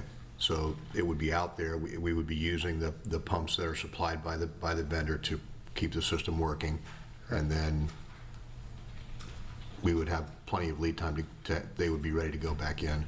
That's absolutely that's correct. Yes. What you're saying. Okay. So what's the exposure if we don't do it? The exposure, if we do not do it, is we remain aerial with servicing the lift stations, which requires 3 poles to carry aerial equipment and the guy wires associated to keep the poles from falling over. Is that what we originally signed on for? No. No. The existing configuration right now is aerial. So, Right, that's what we signed on for. So in order to connect, we had to connect aerial. So we didn't have any choice, right? Because we knew that we wanted to get those lift stations online, which was part of the sewer system. The undergrounding of that section will not happen really, won't be energized until about a year to a year and a half from now, okay? So it's basically you're looking at a 3.5 to 4 year gap between the two. So we did energize from above. Now we're recognizing that it is much better for us to energize from below, and that is consistent with doing the electrical undergrounding project. Just for scale purposes, the electrical undergrounding project is about a $15–16 million project. The sewer project was about an $18 million project. So we're talking about big projects, big numbers. So we had to deal with what we had. So at that point in time, all the powers was aerial. We had to connect through an aerial system. Now we're basically looking at the next year and a half, and this is the solution to be ready for the next year and a half when we do it. Back to the 3 poles, well, basically you can't have 1 pole with a transformer because you don't have enough stability. So if you're going to have 1 pole with a transformer, you need 2 supporting poles to make sure that the lateral impacts of winds and everything else are adjusted to that. And we don't even know that we have enough footprint in the easements to maintain the 3 poles. So and it will really be risky that you'll have a tropical storm, you have hurricane, those poles go down, the transformer goes down, then your power is down on the lift station. So, Understood. Thank you. So this improves resiliency of those lift stations? Yes. Even putting a transformer underground that could be inundated in a storm with stormwater? The transformers are sealed. Okay. So in the outside chance that we do have floodwaters of a depth that would approach getting into those transformers on Gulf Boulevard, they're protected for as long as the rest of the system is still active. And remember what we did last time. So if you have a major storm coming in, we're going to be shutting down the system. Right. So the transformers are not going to be energized at that point. But the moment that we reopen again and the floodwaters go down, then it's a lot easier to just crank up and. You want it to work. Yes. Yes. The post-storm is as important as the. Yeah, that decision was probably the hardest one that we have been through as a staff. Yeah. So my favorite question on these type of requests, and I know we're smarter today than we were yesterday. Did we not anticipate this with the supplier for the design of these 3 years ago? We knew we would be undergrounding in the future, or were we not sure we were undergrounding at that point? It wasn't that we were unsure that we were undergrounding. The 2 designs did not interconnect. So Kimley Horn created the design for the sanitary sewer system, independent of Duke Energy creating the design to underground their electrical system. And it wasn't until we took Duke Energy's design to incorporate it into CPWG's design and Kimley Horn's design that we discovered that the undergrounding policy that Duke Energy has that follows standard electrical policies required us to reconfigure our pumps and controls. We didn't intersect those 2 designs until well after the force main was completed. And who identified that? Kimley Horn identified it with Duke Energy's assistance. It was like a question at first. Does your undergrounding power system configure to support these pump configurations? And the answer, and I can quote you, Your current lift station services are closed Delta connected, and that is not an industry standard service for underground pad-mounted three-phase transformer installations. So we're completely changing the equipment because it's going on the ground. That equipment is not configured to service the pumps as they are configured. So we have to reconfigure the pumps to match the equipment that Duke Energy will provide to pull it off the air and put it on the ground.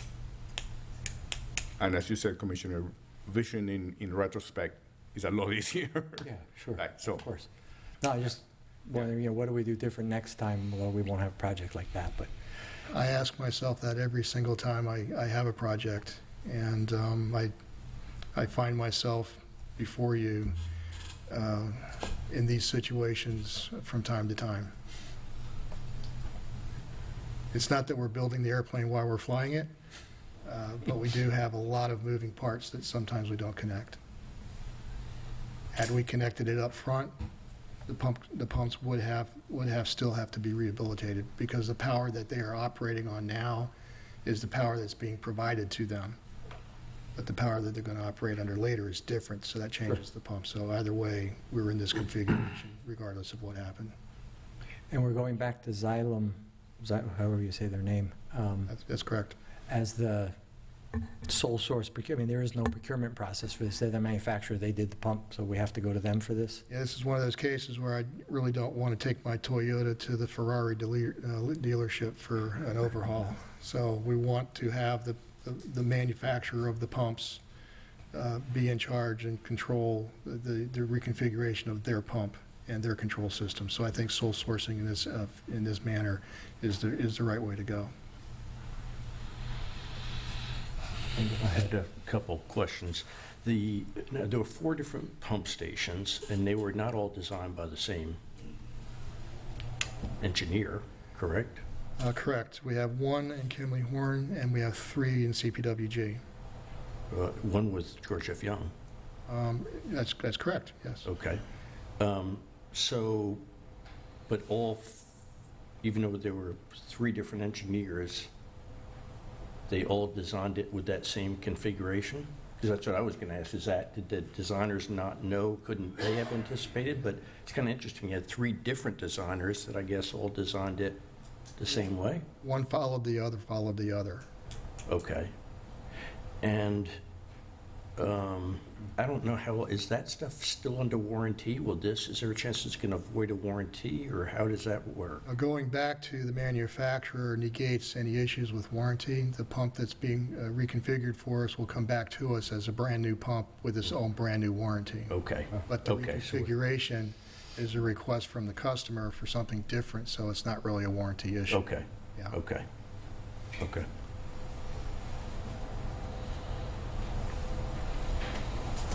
Thank you, Mike. Thank you, Do we Mayor. have any audience comments? All right. Do we have a motion? Yeah, I move to authorize expenditures in the amount of $87,352 to Xylem Water Solutions USA, Inc. for lift station underground power conversions.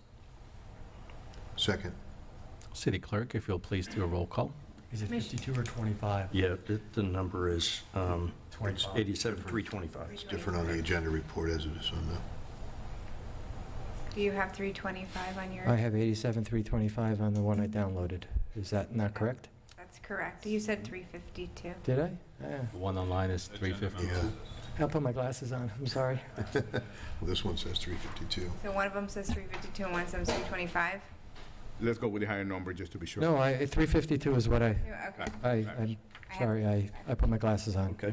I will make a new motion to authorize expenditures in the amount of $87,352 to Xylem Water Solutions USA, Inc. for lift station underground power conversion. Second. City Clerk, if you'll please do a roll call. Commissioner Perslowski? Yes. Commissioner Marone? Yes. Commissioner Grouse? Yes. Vice Mayor Grill? Yes. Mayor Petrilla? Yes. Motion carried. Next, we have item 6, Resolution 2023-11.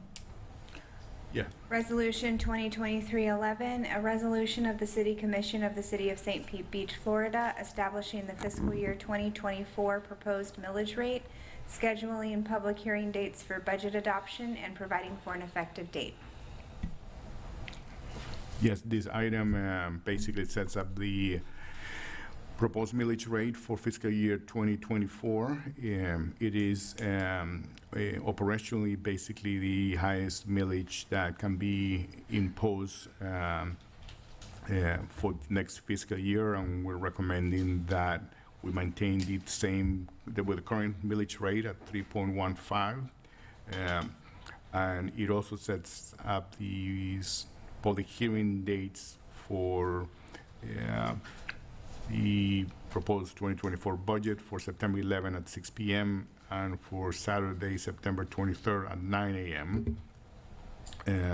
This basically it reflects the discussions that we had with the Budget Advisory Committee. We had a budget workshop all day with the City Commission. It is not it's not a final budget. There were some changes that you gave us yesterday that will need to be implemented and reflected prior to the budget hearings in September. So you're going to be getting an updated budget with a summary of the changes that have been incorporated into the budget. But at this point, our recommendation is that we adopt this and we send this to the tax collector for the proper notices. Sheila is here. I'm here. Happy to answer any questions the Commission has. And just to be clear, we're not adopting a millage rate, but simply this is the highest advertised, and then we'll be having discussion and a vote on that on September 11th. Absolutely correct. Can go lower but not higher. Yes. Can go lower but not higher, yes.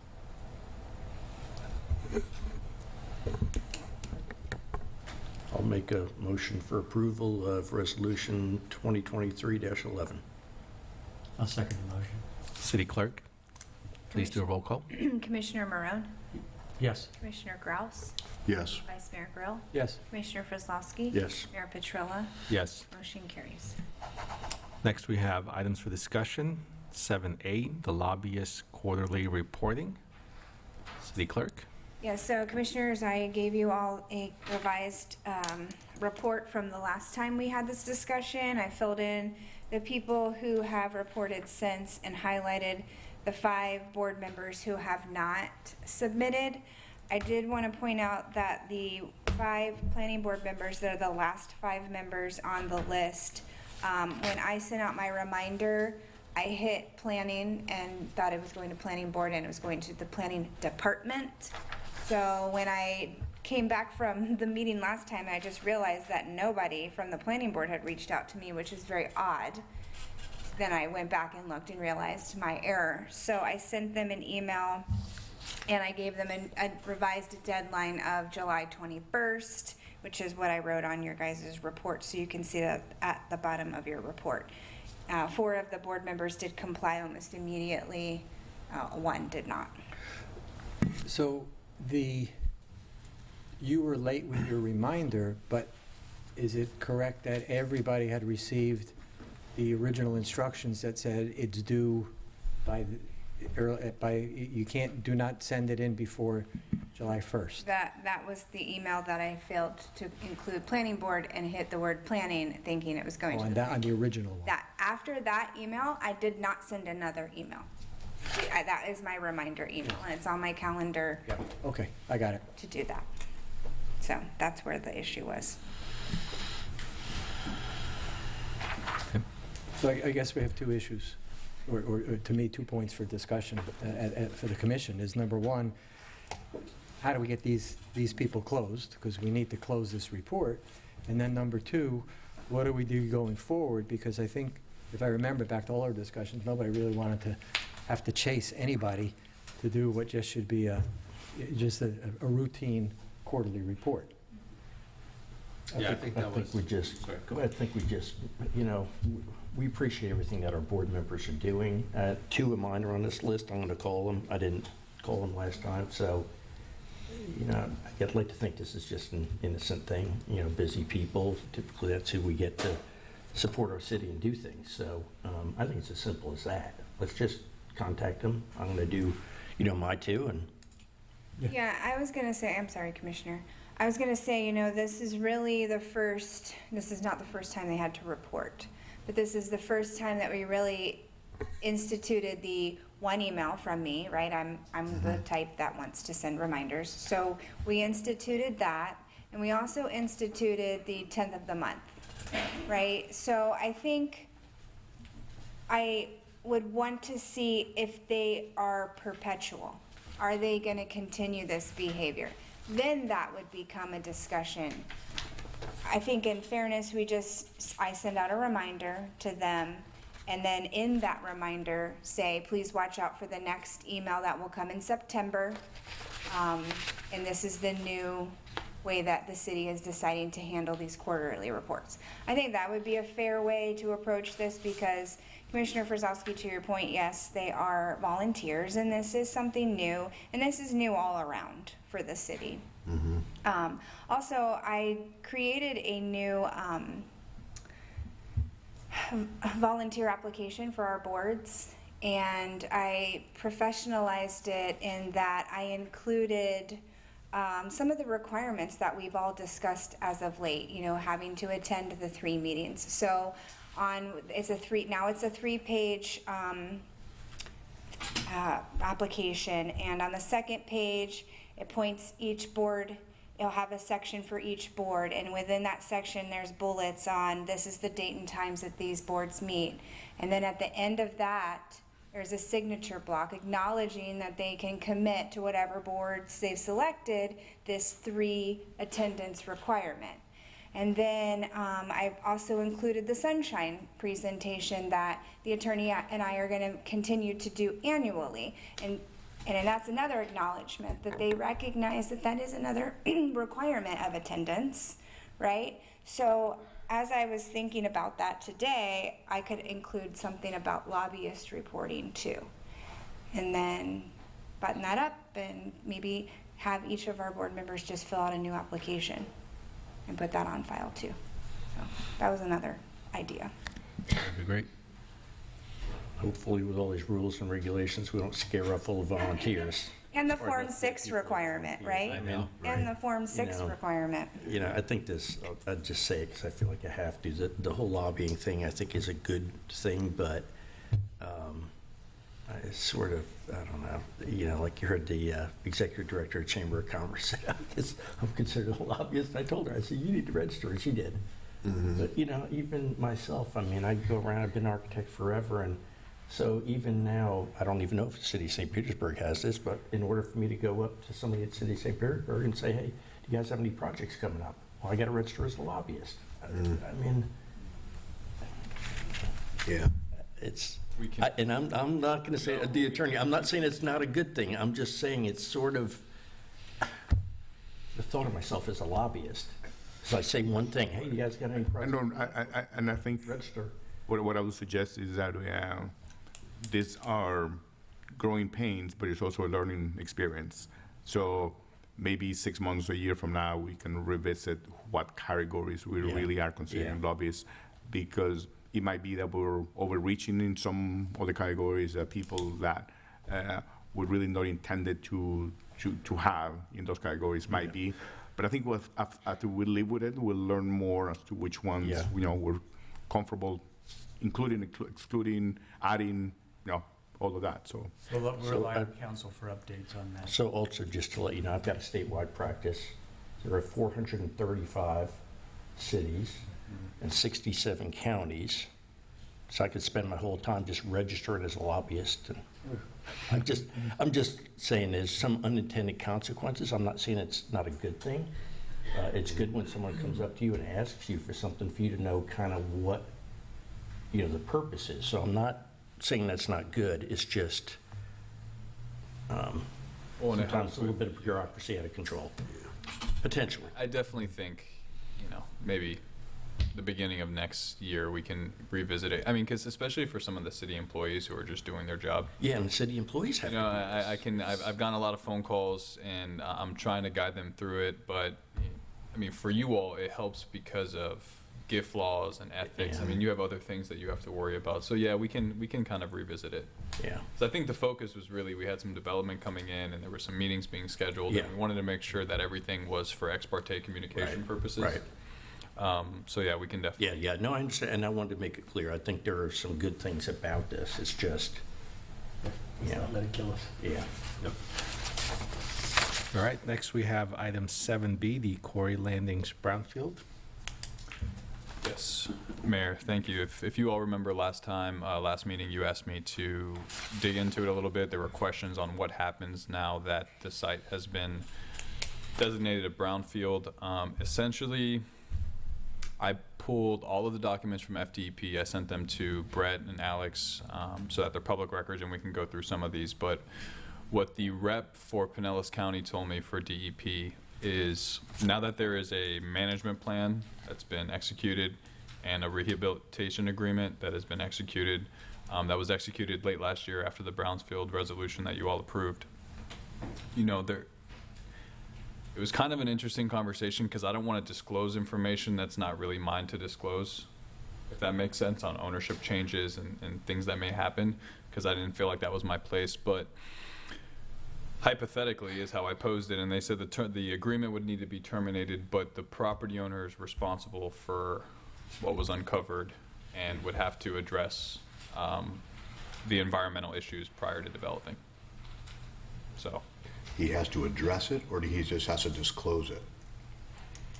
no, they need to be. I mean, now that the management plan's been executed and there's a whole rehabilitation agreement, you can't just say, I changed my mind.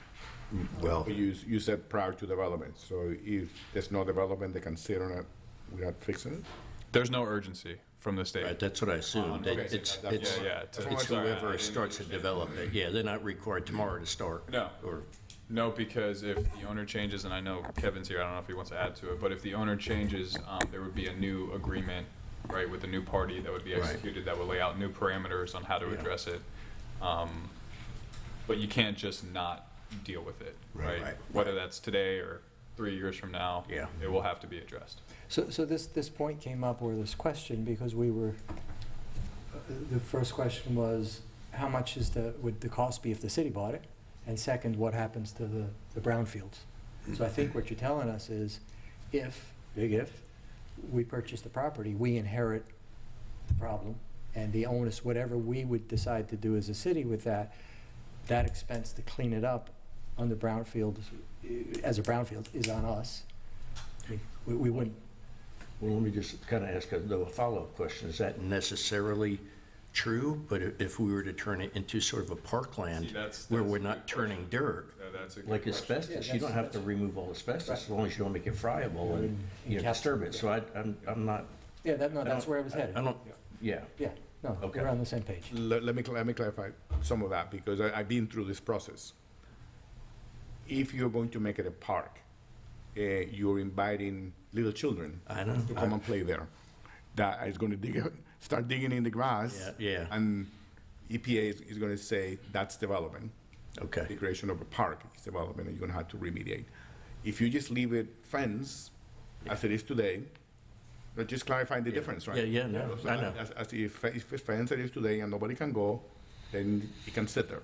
Well, even as a park, you're going to be digging to put in some irrigation or things like that. Right. So I mean, you can't not Yeah, so disturb they- it. I just wanted to. I don't think we know enough to know exactly. Yeah, no, absolutely. Yeah. But there's a risk. Yeah. Okay. And I think with these types of projects, while the work was done to identify, there was a project to identify what was needed, sometimes when you dig, you find more than you may have assumed was there, or that the report shows. Sometimes you find less. Well, and as far as the state's concerned, the agreement is still in effect. Okay. I didn't want to go that far. Yeah. But yeah, that's what I uncovered. Okay, thank you. That's No problem. very helpful. Next, we have item 7C, the Corey Avenue Sunday Market.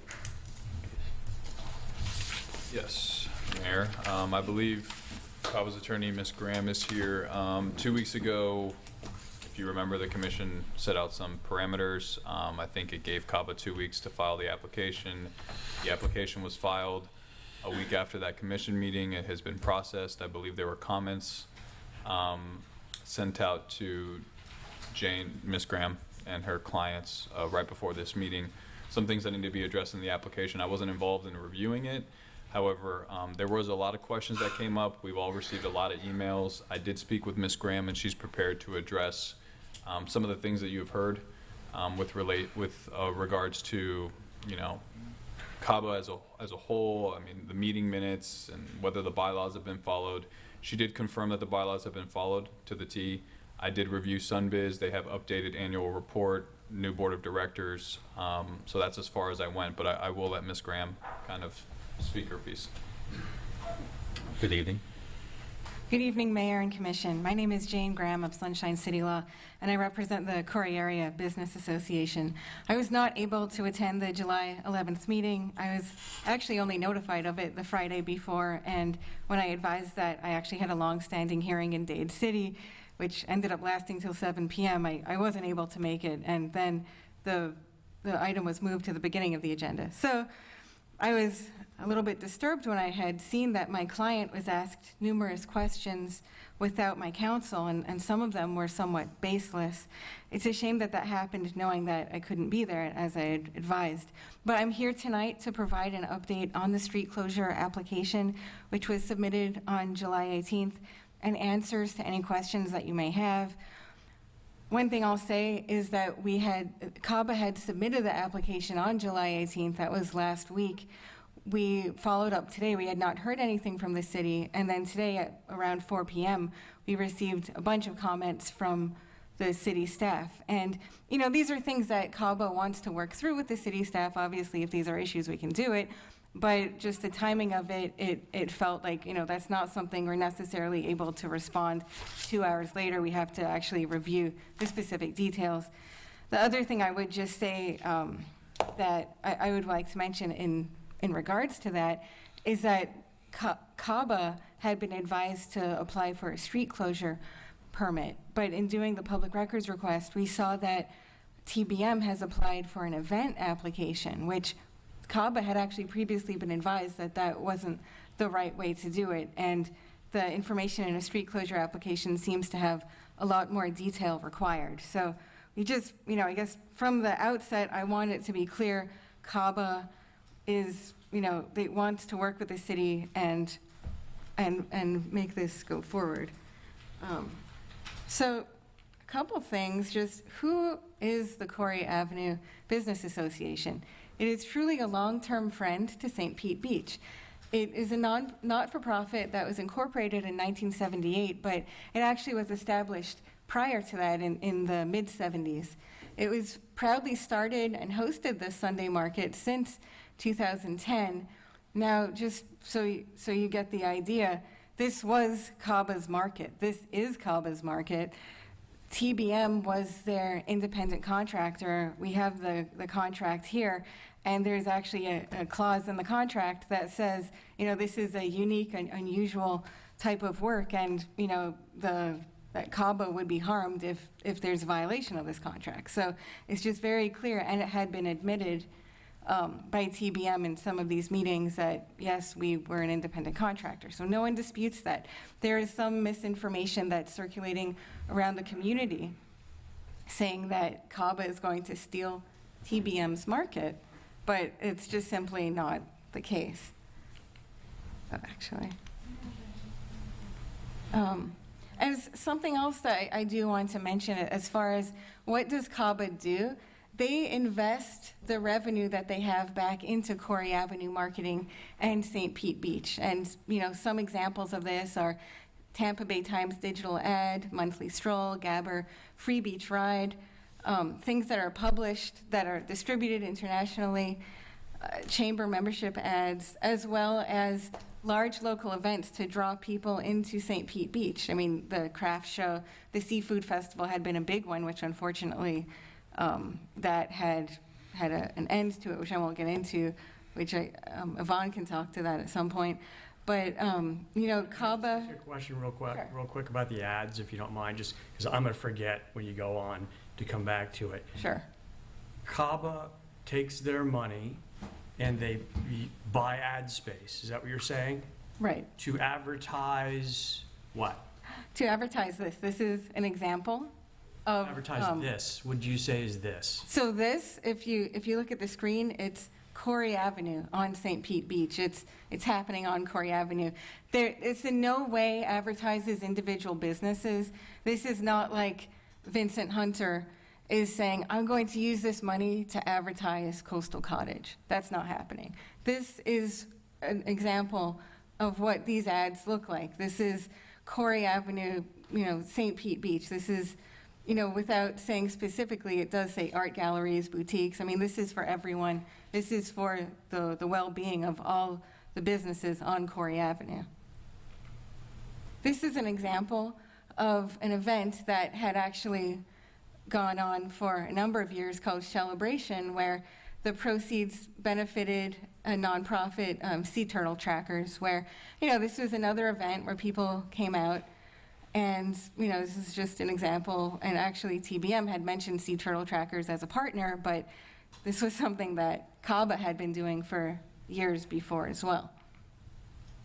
I want to go back to the May 23rd meeting, where there was guidance given to CABA at 3 hours, 52 minutes that said that, the direction is, and mind you, to back up a second, when I came to that meeting, I was here to provide an update, and I said, hey, maybe we want to talk about the donation, maybe we want to, look at what needs to happen, but thank you to the commission for saying, wait a second, let's see if we can figure this out. And so the direction that you gave CABA was for CABA to hold an emergency board meeting and determine if CABA wants to continue to run the market and hire a different market manager, and to confirm by that next Friday. And CABA did do that. And I sent an email to all of you on May 30th updating that that had happened.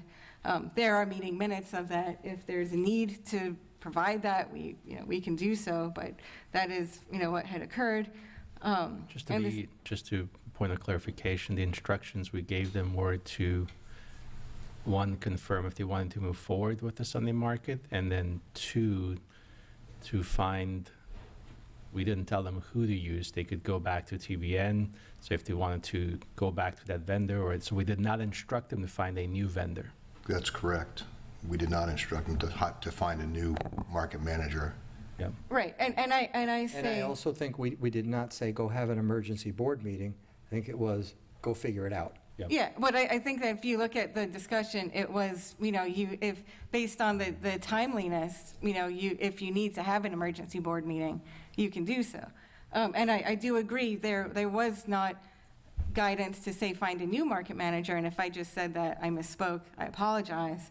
The second part of that was that if CABA decides to hire a market manager without specifying who it is, they have until July 1st to do so. CABA has followed the city's direction, and they have hired Florida Penguin Productions, and that's where we are here today. Now, the CABA street closure permit was submitted on July 18th. It is the same, we would say, as the existing market, which I know there is some discussion about the existing administrative approval and a way to let that go through. Obviously, as I mentioned before, CABA is happy to work with the city. If there are questions that need to be worked out, we are here 100%.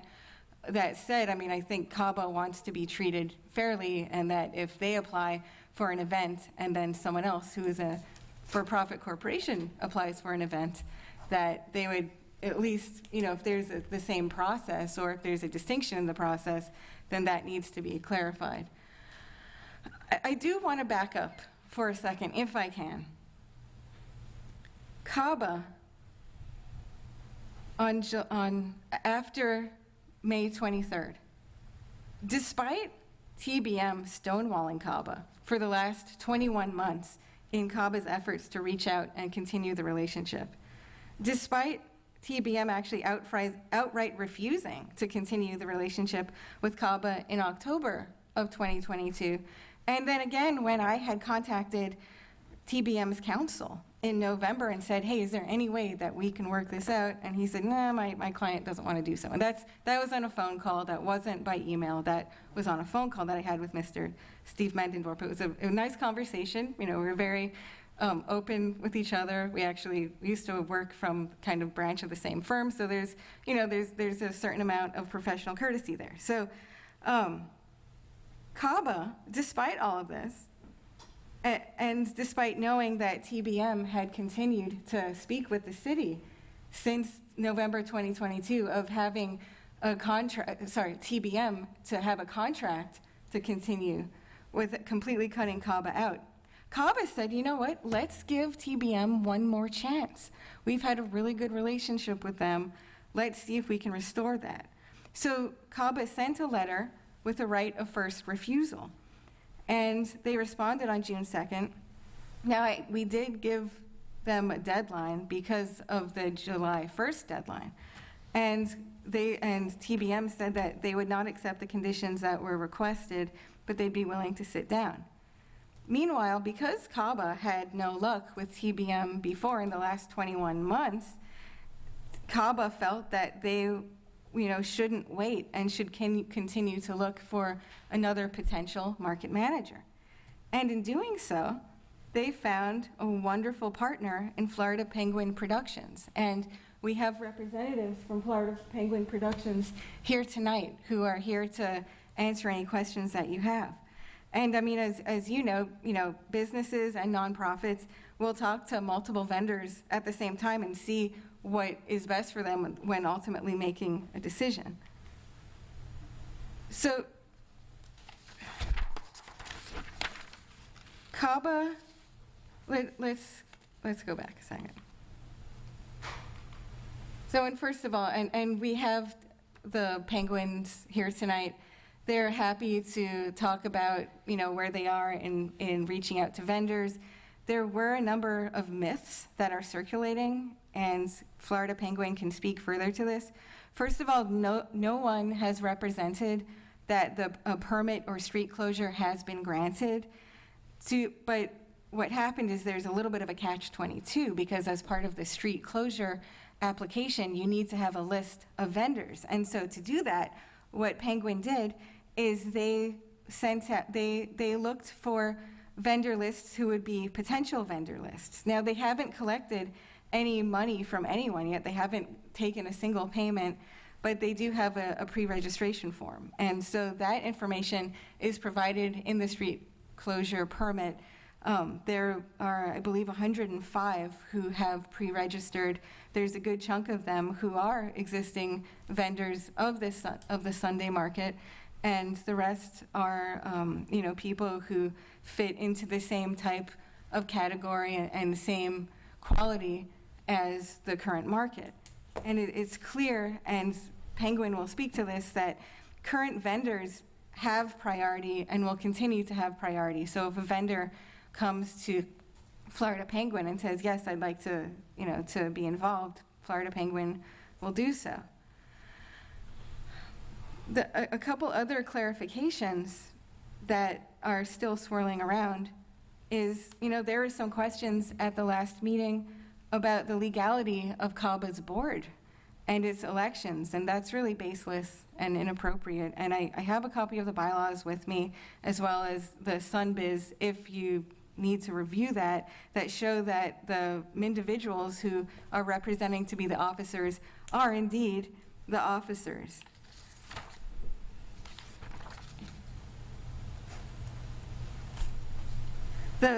They were elected under Article 6 of the bylaws that provide that a nominated committee prepares a slate of candidates for elections to be held in April. There's an individual who has been levying criticism about CABA's election, but the election email was sent out with the nominating committee and the nominations back in April following its rules. They're looking for nominations. There afterwards were existing vacancies, and then Article 5 of the bylaws say that where there are vacancies occurring between elections, they shall be filled by the board of directors. And so there was a vacancy that was filled by the board of directors. I'll just leave you with a couple other things, and I'm here for questions.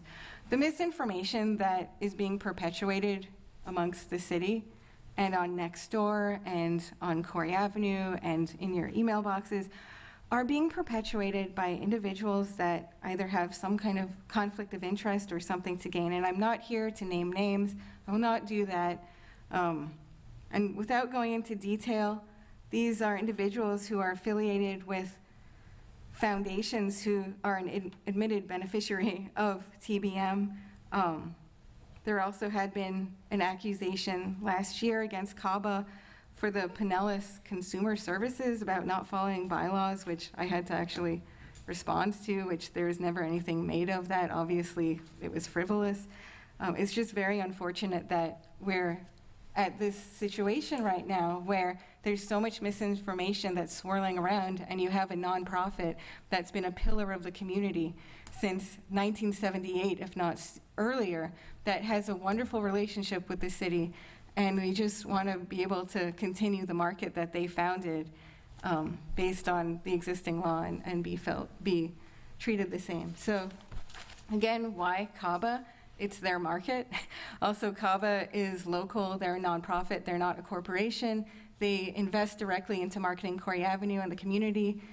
They've been around since earlier than 1978. If this is not approved, this will actually destroy CABA's ability to survive as an organization. They've already lost $30,000 to $40,000 from not receiving funds from the market. And just a little bit of detail on that. There had, during COVID, there's actually a moratorium on spending for CABA because they were not having a lot of these events for a long time. And so, in looking at, well, what is CABA investing it in, you'll find that they have been, they're a long-term friend. They do invest in marketing, as I explained earlier. And finally, the board is made of people who do own businesses on Corey Avenue and want the best for it. Sure. What do they do to earn the money? What do they do to earn the money? That's a great question. So in the contract with TBM, there had been a revenue sharing of, I think it was 65-35 for some of the vendor fees. And so it's not even a huge amount of money. And That's how they get paid. What do they do to earn the money? what do they do to earn the money as CABA? Well, it's their market. We have Yvonne here who I think she could speak to a lot of the work that CABA does as far as additional marketing, as far as dealing with vendors, its long-term relationships. I'm sure, if there are more specifics that you'd like to speak to, Yvonne, I'd invite you up to speak to that. I mean, CABA is not just, an organization that's kind of scooping up money and reinvesting it. Well, I'm sorry to sound ignorant. I'm learning about this, so I'm probably asking some really basic questions. But to me, I see that CABA gets $30,000 to $40,000 a year from brokering the market, meaning they're the ones who have access to the permitting through the city. Then they get the vendor, and then Tampa Bay Markets puts on the market. But maybe CABA puts on the market too, I don't know. Maybe they have their own vendors, I don't know. I'll speak, so. Yeah. When we started the market, we actually set it up. The city is not involved in putting up the barricades or anything like that. CABA does that for all of our events. What we do is co-advertise. We originally started the market and ran it ourselves for several years. We had two prior managers that were hired prior to Tampa Bay Markets. Tampa Bay Markets. So take me, like, before the dispute with Tampa Bay Markets, the last good year, okay, that CABA and Tampa Bay Markets had this relationship and it was working. What was CABA doing to earn the $30,000 to $40,000 a year? Well, we co-advertise. We have a website that we maintain. We do digital advertising. We maintain social media. We have a free beach ride van. And understand, when CABA is earning money, one of our goals was to actually achieve a Main Street designation. For that, an organization has to have at least a part-time, if not full-time director, paid director. I can tell you that we met with the individual from St. Petersburg that oversees that program, and St. Petersburg has, I think you're sliding a little bit to the collateral of Okay. my question, and I'm sure that that's What do important we- too. But I have a simple brain, so I'm still on letter A, and that is, in the last great year that there was a great relationship, other than what you just told me, which was digital marketing, which sounds like I guess you have Facebook and you have a Facebook page or something. Oh, no, we pay for Google digital marketing. And other ads, too. What else did they put up barricades, what else did they do to earn the $30,000 to $40,000? Maybe, if I may. Sure. Just to rephrase what I've heard you say, which is your position is you started the market, you have some ownership of the market, and Tampa Bay Markets was their vendor, almost like a licensing deal. They licensed the market to them.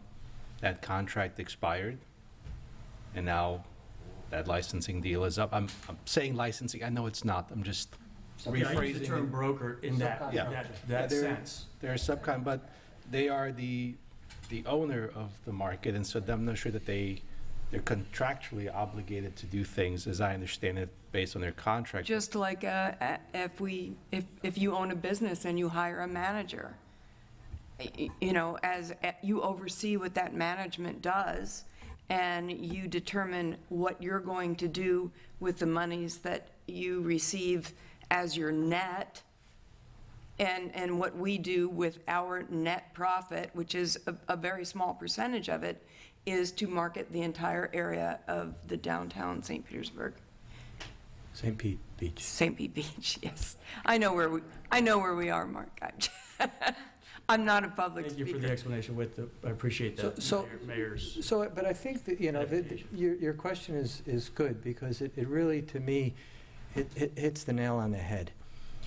The market, look, we all love the market. The market is great. Corey Avenue is great. And we've had these discussions compared to 5, 6, 7 years ago. It's night and day. The street is night and day. So the model was working. We had COVID. The market shut down. Right after the street closures. Okay. I mean, everything stopped. We then went and said, we'll do a summer market, and the city, allowed TBM to run the drive-through market. The drive-through market. That's, to me, when things started falling apart, because TBM, look, this is a supplier-vendor relationship. TBM went direct. TBM said, why do I need to give whatever that percentage is to CABA? I can go direct. To their credit, Mark, I would like to just say, they did come to us and say, we have an opportunity to work directly with the city, and we have a non-compete, we have all other kinds of issues, and we said, oh, well, of course we know how much it would cost to set up that drive-through market and take online orders and whatnot. We expect no percentage of that COVID drive-through market. That's yours. That's all on you. So we stepped back. We still advertised it. We still, to this day, we haven't received any compensation at all, and we still advertise the market. So the point, though, is I think the problem has been who, and the city manager and I have had these discussions, who owns the street? Well, the city owns the street. But when I first got a seat up here, my thought was, well, everything runs through CABA. And then it turned out, well, that's not always true, because CABA doesn't represent 100% of the businesses, and there's some businesses that want to go out and do their own thing.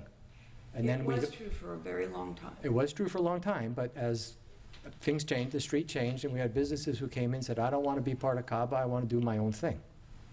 And I felt that that's when things started to pull apart. Then we had this issue with the market. So the real question is, I mean, when we've had these discussions for other street closures, who gets to come in and request the street closure? And then who, if anybody, should profit from that, and what happens to that money? Because what's not clear, and speaking for myself, and you know, Yvonne and I have been talking a long time, Vincent, where is the money? It's the city's, the money being earned comes from the closure of a city, from a city asset, which is the street. And we do that whether, in other streets, we close for profit. They're profitable, they close it, and they're making profit off a city street. So, if I make, I'll finish my point, is what is the model to go forward? Does CAVA continue to be the organization that markets and helps Corey Avenue? And if we go down that path, we're going to need to, I would like to see some, you know, follow just some financial statements and where these investments are going. Just like, you know, in fairness, TBM is sending us emails and information saying what they're doing and donations that they're making, and there's a letter from the Chamber of Commerce, and it's all getting very confusing and very complicated for what should be a very simple model. So that you know, that needs to be clarified. Whether it's a street closure versus an event, I don't know. I mean, that's something that the city administration's got to clarify for us. But at the end of the day, there's too much mudslinging. Don't believe everything you read on social media. Is too much mudslinging. There are too many disparaging facts and gossip. I mean, and we have said very clearly in this meeting, in this room, the market is not closing. We will make sure that this market continues. I think every commissioner has said that more than once, as well as city staff. We want this to continue. This is a great asset for St. Pete Beach. It's a marquee event. We've got to get this sorted out. So, please. I just wanted to address regarding the street closure. Originally, the thinking was, yes, it is a city street. The property owners pay taxes in order to have that parking on the street. So when CAVA closes down the street, any street closure benefits the organization, which in turn puts that money, whatever benefit we have, back into helping even the smallest of our businesses. We pay the chamber membership for each of the smallest businesses that can't afford chamber membership and networking. So we kind of, originally back in the 70s, that's really what we did. Any street closure that we had, which took up parking away from some of the small businesses, and some of them are open on Sundays or in the evenings or whatever, it would help everybody, a street closure. It wouldn't just shut down access and then not compensate that person in one way or another. And I would point out to you that every other small city every downtown, Gulfport, Dunedin, all the street closures benefit their business associations. So let me just say this is, I'm really on the outside looking in. I'm down in Paso Grill. I don't really get down. So I'm learning as we have these meetings. I'm formulating thoughts about this. So I'm just going to think out loud for a second. This market has become so successful that it has seemed to take on a life of its own, in that, and I've heard from some of the business owners, that they'll make cover all of their expenses for the month on the one day that the market is there. So it's one of those things where, like, you almost can't stop it. It's a dynamic machine that everybody wants, and it's going forward. And I understand all of the dynamics that are involved here. Now, it took me a while to ferret through it, and everybody has legitimate issues on both sides. But what I think about is the residents, okay, and the business owners, and how we take care of them first. One thing I know is the residents want this market. How do we take care of them? Make sure we have a market. Everybody up here said we're going to have a market. Another thing I know to take care of the residents is to service them with a market that they want. And what I'm hearing is for 8 years, this market has been unbelievable. it's been great. The Tampa Bay market's been great. That's what I've heard. If people are belly aching about it, maybe there's people out there, but it sounds like even Caba's folks have come up here and said they do a great job. So I hear that and I say, boy, that services the residents. They're happy with that. We have it, and if we can continue to have it, that services the residents. How does it service the business owners? Well, I know we have some that are Caba members, but some that aren't. But it sounds like from the members and non-members, they get a great value out of that one market day on the street. I mean, a great monetary value. Their businesses get advertised by existing within the space of the market. So it sounds like the machine is running full force ahead. Everybody is getting serviced. So the question is who has the golden ticket? And you know, it's not Caba, it's not Tampa Bay Markets, it's the city. The city has the golden ticket, and that is the right to issue the city the permit to close the street and allow the market to go forward. So these are just thoughts in my head and thoughts for the commission going forward. We can't get involved in contractual negotiations between private parties. That's not our role. We do have a role in issuing a permit for street closure. And we do have a huge interest in the residents and the business owners having a successful market going forward. How we get there, I don't know. But I do know this, that I respect Caba's tenure since 1978 and all the things they've done. But I do understand, and Caba probably understands, that everything's changed in the last 10 years. From the way we market, to the volume of people that are in this town, to how assets are used here in St. Pete Beach.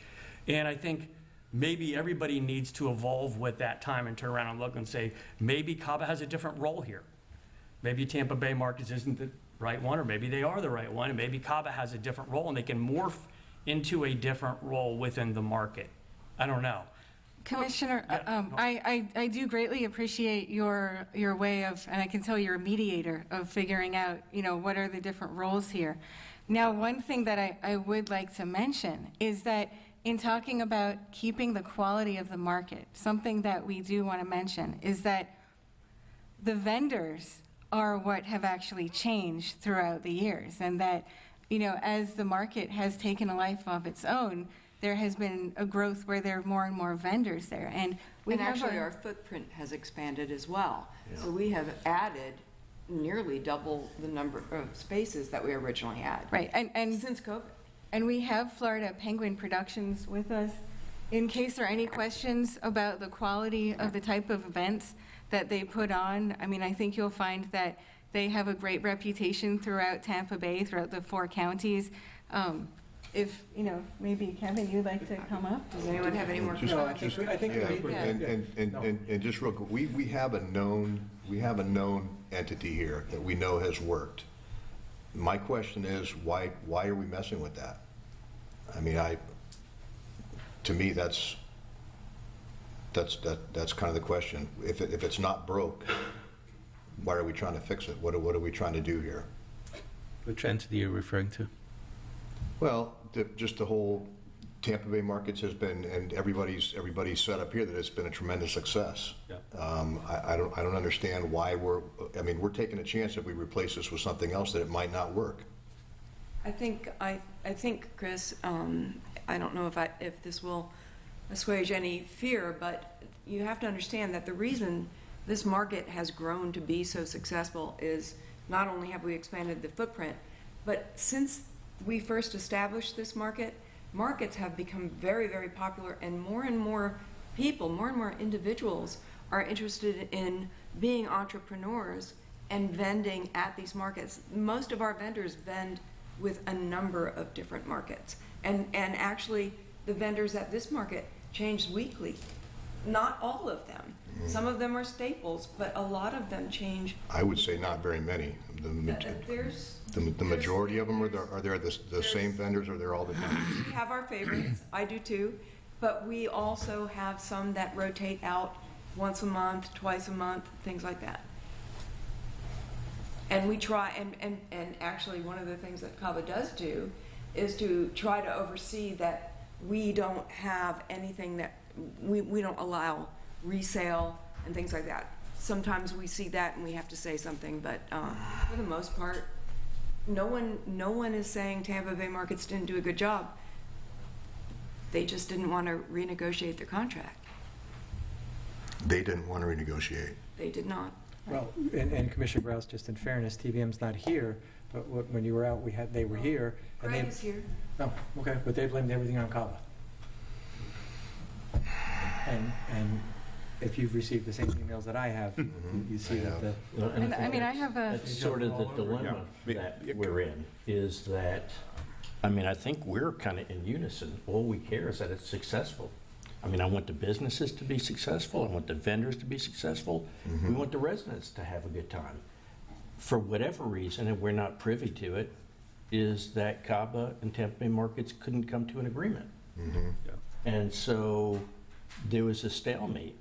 I mean, I don't think we all want to be up here talking with all this. I'm kind of shaking my head going, what are we here talking about? I mean, all I care about is success. We've been really put in an awkward position. And CAVA would agree. And the city has done nothing that I'm aware of from elected officials or staff members to create this situation.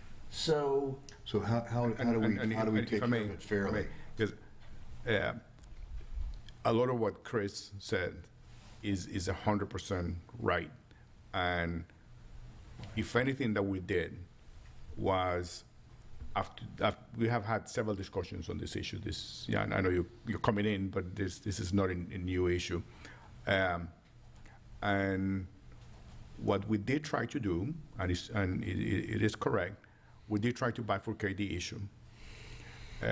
I have a lot of respect for the Corey Avenue Business Association, what they do, their history, and I believe that what they do is very important to maintain the street. And it's not unusual for cities to contribute money to their downtown businesses to market and promote their downtown, right? So trying to figure out a solution of this problem that had been created and existed between the two parties, you as a mediator trying to figure out, okay, do we bifurcate this? And we sat down with CAVA and said, well, what if we make you whole, and the $25,000, $30,000 you get in every year, I can go to the commission and say, we will do a donation of an amount equal to whatever the income is from the system. That way CAVA will maintain that. We never really wanted to be in the process of managing this business, but we said if that's the only way that we can keep the vendor, then we'll make a recommendation to the commission to make a donation on an annual basis. And we started working towards that. And then we'll have Tampa Bay Markets. Eventually, because of city procurement issues, and we discussed this with Matthew, we'll have to do an RFP process. And the RFP process will be a competitive process, and and that way we'll legitimize the fact that we as a governmental entity are doing something. But if any discussions that we had with Tampa Bay Markets and CAVA was along the effort of trying to preserve what existed. It wasn't really to undermine CAVA, it's actually in terms of finding a way to support, and we got even to the point of developing some agreements that are drafted where we were talking about providing support for CAVA to be able to maintain their organization, to maintain their marketing, and do all those things. Because we really don't have a dog in this fight as to who runs it. I mean, from the management point of view, it is one more headache if we're going to be involved or not. We really don't want to be in that, but if it is the only way to maintain status quo, I wish I would, you're a mediator. If there was sitting with a mediator for a day and see if they can come up to the conclusion, because the best of all worlds is that if they could come to terms to continue as it was, but sometimes relationships get just broken to the point that it doesn't work. But I think that would be, for my management point of view, it would be great if there could be a kumbaya moment and said, okay, let's forget everything that's happened. It's a win-win for both organizations, and go forward. But I think Commissioner Frizzlowski makes a good point. The only thing that we really have to concern ourselves with is what kind of quality we have on Corey Avenue, and we are the gatekeepers of that permit, that street permit. And we have the right to give it to who we want to and not who we don't. If we don't want to give it out to somebody we don't want to, we don't have to. So I really think, if anything, if we're ever to make a decisions we give the permit to close the street. But why do we think TBM, and just for discussion, is doing such a great job? The market, is it really due to them? What do they do? What do they do? It's been super successful. It's been super successful, but what do they do? Any vendor, by the way, what do they do? I'm sure there's a lot more work than you think there is. No, I understand. But it doesn't matter to me either who does it. We just want to ensure success. Right. But they do it. There's a lot of, any event you put on, if you just show up to the event, you think, oh, this is real easy. That's a lot of work behind the scenes, I'm sure. We went 15 months.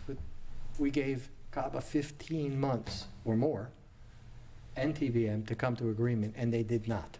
Mm-hmm. I think going down that path again. I mean, I don't know. I wish it was not. No. But just to put it out there, I mean, I think the city was more than patient to try to get this thing resolved. I think there may be a different perspective, because if we hadn't done anything, the moment that their contract ran up and we enforced city ordinances, you have no permit, you have nothing, market is shut down. Yes, it would have been painful. It would not have been fun.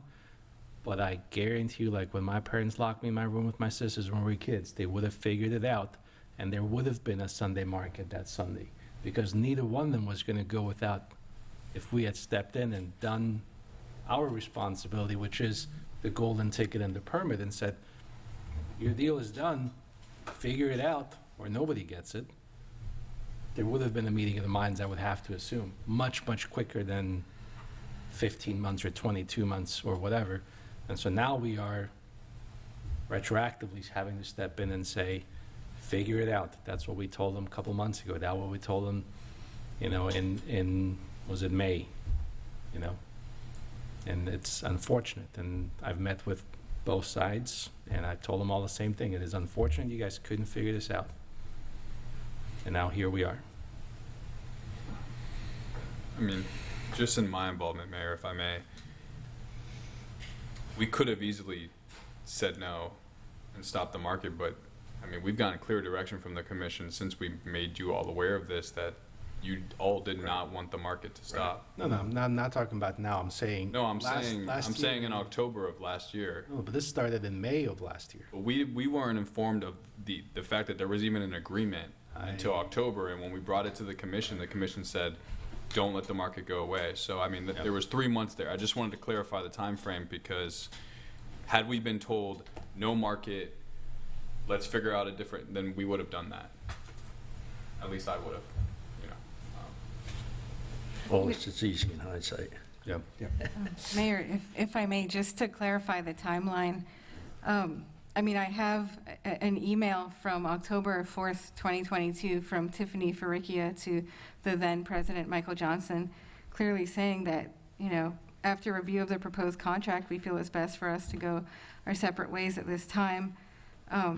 And, they also said, as we separate from CABA, we are prepared to purchase any equipment and digital assets necessary at fair market value to continue to keep the market successful. And they've yet to do that or come to us with any offer of that. I mean, I can tell you that CABA had, in good faith, tried to reach out to TBM over the year before, and then it was constantly rejected. And then only after May when we reached out, were they open? But then it was still, we weren't able to get to an agreement. And I just want to say again that we have Florida Penguin here, who is a wonderful vendor, and I think it would be helpful to have them be able to come and speak even for a minute or two about who they are and what they can bring, because, you know, a market is a collection of vendors, and you know, there are vendors who go in multiple markets anyway, and so I think that they could speak to that, and you may see that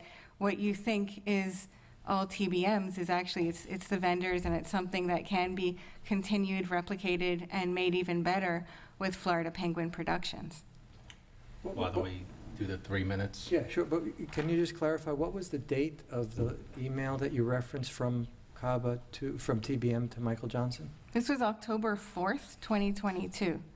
Thank you. And I had then sent a letter to Greg Barnhill, and then I heard back from Mr. Steve Mendendorp, who ultimately... Who were they? Oh, I apologize. Greg Barnhill is with TBM, and I believe he might be here. Yeah, he is here. So CABA had wanted to reach out. They were not interested. The attorney for TBM had said, we're not going to talk to you. You know, we think that this is our market. And so, I mean, listen, that's why where we are now. I mean, CABA has wanted to resolve this, and I think it would be really helpful to hear from Florida Penguin to just get a sense of who they are and what they can bring to the city as well. We can allow them the 3 minutes that any public comment. So if they want to speak on this issue at this time, please fill out a comment card, and so that we have a record of it. You can do it after. Yeah, just come on forward, state your name for the record and the organization, please. Thank you, Commission. My name is Kevin Tucker, and I am with Florida Penguin Productions. I'm our event manager for the North Tampa Bay area and a local here to Pinellas County. We host, in the last 2 years, we've hosted 86 separate event entities, and in the last 10 years, we've hosted an additional 181 different event brands. We host events in 4 different counties, but Pinellas County is our home.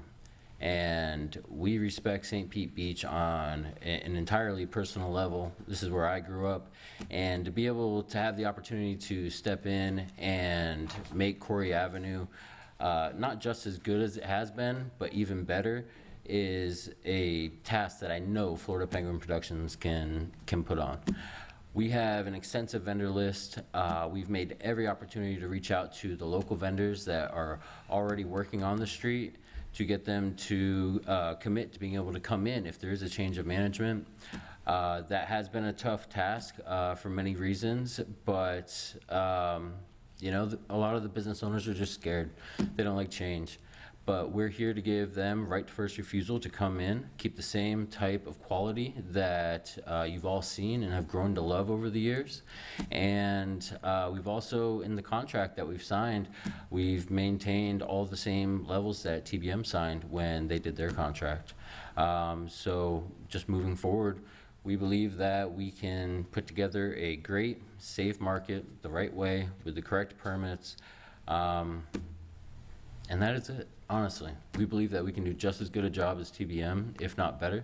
And I know that through our advertising capabilities, we can definitely take St. Pete Beach to an entirely different level, utilizing this event as a platform, as a stepping board for advertising through the portion of the event, the income that comes in, that marketing dollars that we put towards this event will be coming off the top, not coming out of CABA's 35% or our 65%. It'll be coming off the top. So that advertising will be built into the market up front. Any questions? Thank you. Thank you. Any further discussion on this? I guess, what are the next steps? I mean, that's... Right now, you have a temporary permit that you told the city to issue, I believe, to the end of the month, in anticipation of this. I think it's August 6th was the target date The first Sunday in for August. the transition, Yeah, right? so it might have been. Right, yeah. And then we we gave them directive to make sure that they can have the application in, and then to ensure that they could actually start after August 6th. So unless anything's changed. And what is that time period for? That was just to give CAVA an opportunity to fill out the application. That was from last meeting. How long is the permit issue? Yeah, that's what I mean. Okay, so the regular rule is that street closures are approved by the city commission for the first time.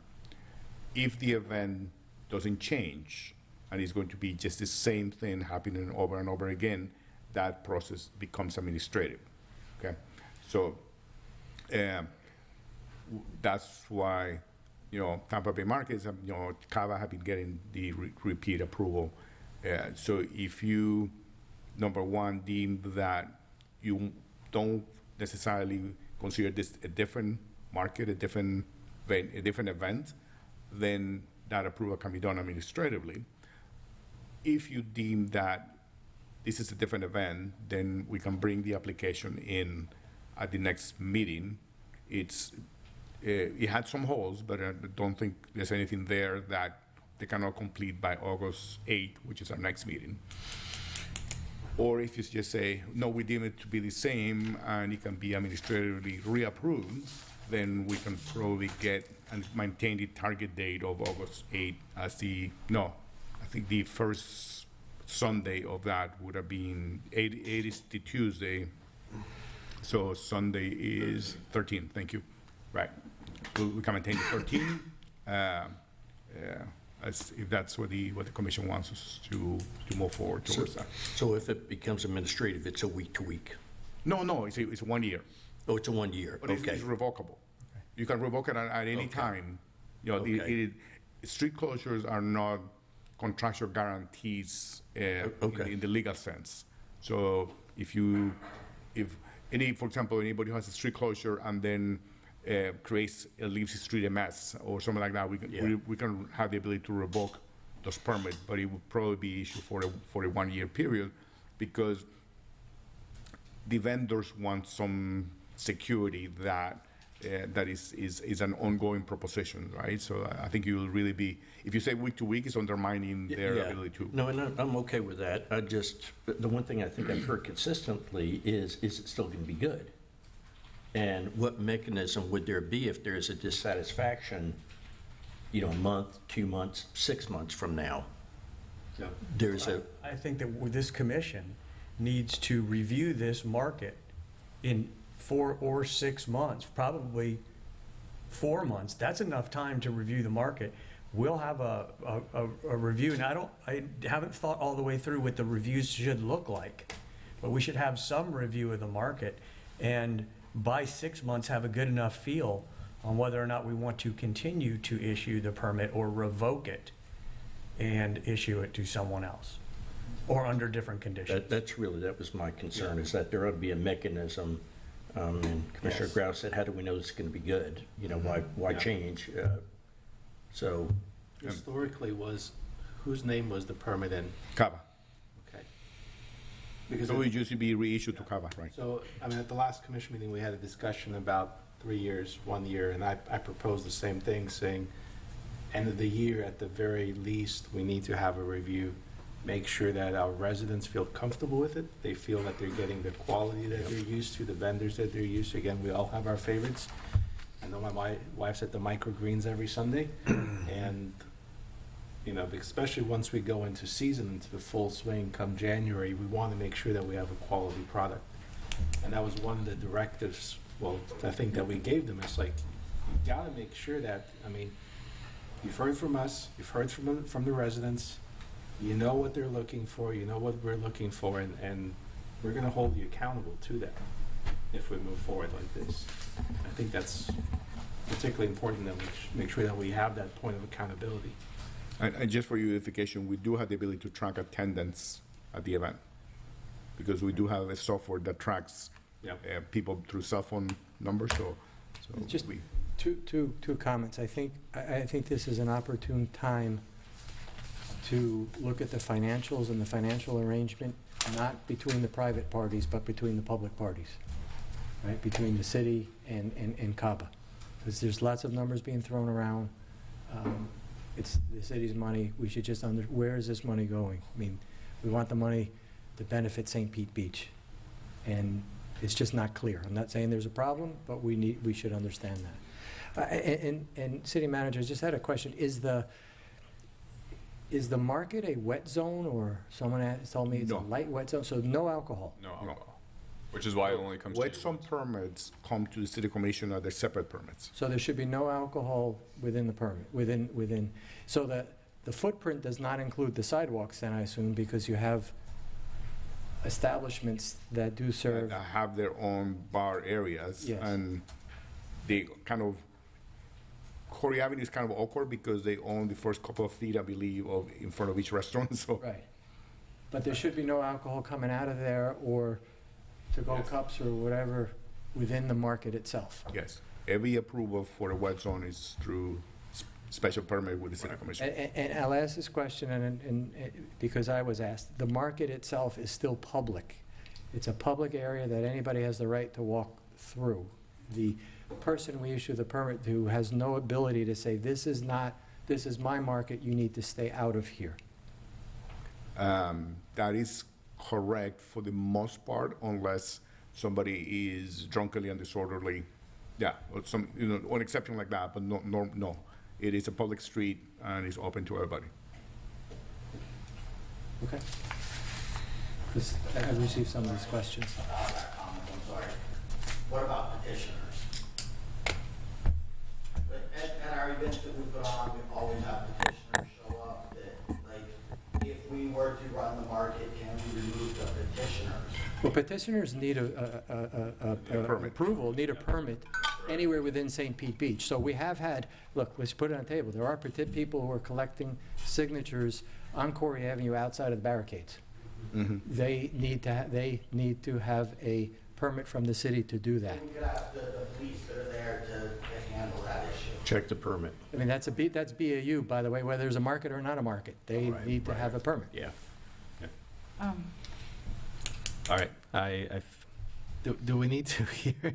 Is there anything else of? Just one extra thing that we would say is that I understand the interest of talking about public relationship with CABA, and I can tell you that we have our treasurer here, and that CABA is committed to further discussing with the city if there is some kind of further relationship or donation, or whether it's beautification or something like that. We're very happy to continue that discussion.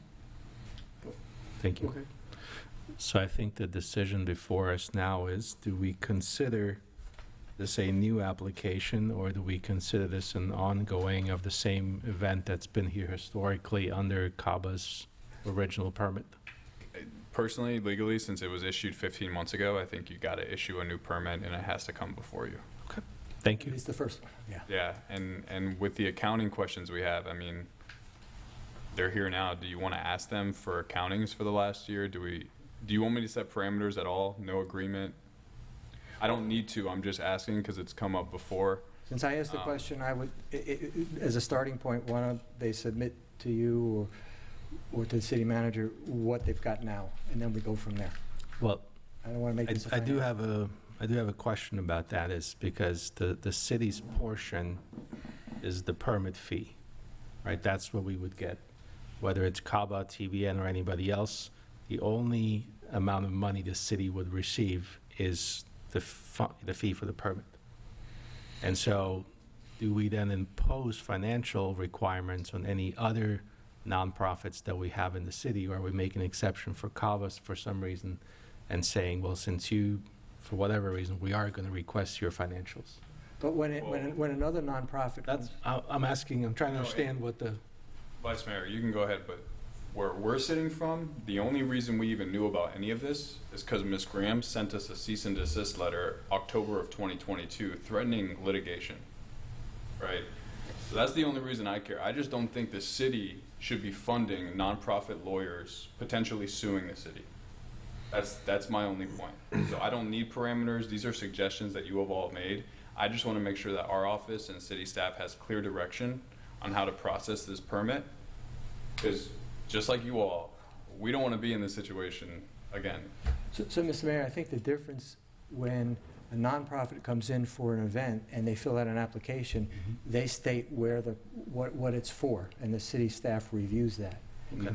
Here with CABA, they're running a market, there's money, but then we don't know that next step. And I think we should, in fairness, know that next step, because it's being generated from a city asset, and we should know. I'll just use a worst-case example, of course, because it's my example, but that maybe the money is being donated to some very objectionable organization that they think is great, but as a commission, we would not like. So, and I know That's a fair statement. That's an extreme. No, you submit what we've got, and then we'll go forward. And I'm using a gross example. I'm not accusing anybody of any wrongdoing. I mean, Mayor, I think you all have agreed to some kind of grace period, right? Trial period. Yeah, correct. I mean, if you're all okay with it, we can talk about financials. We can have CABA provide financials for the next 4 months. We could process their street closure application with the understanding that they'll provide the comments that we need necessary, update their certificate of insurance, some of the things that went on. Mind you, this is merely a suggestion. It would come before you first meeting of August, and if approved, the last market that the Tampa Bay markets would run would be August 6th. Now, and I don't know if Penguin Productions, if you get approved for a permit on the 8th, can you run your first market on the 13th? Okay. All right.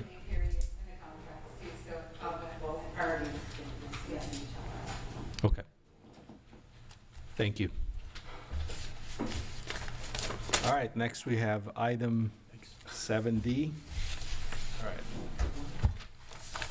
It's a discussion on city employee retention. So under the, let's give them a moment to clear out.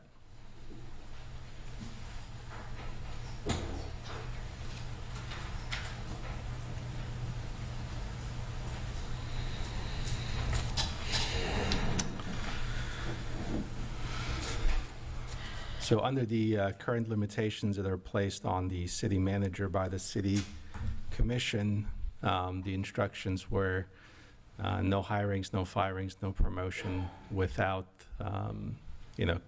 commission review.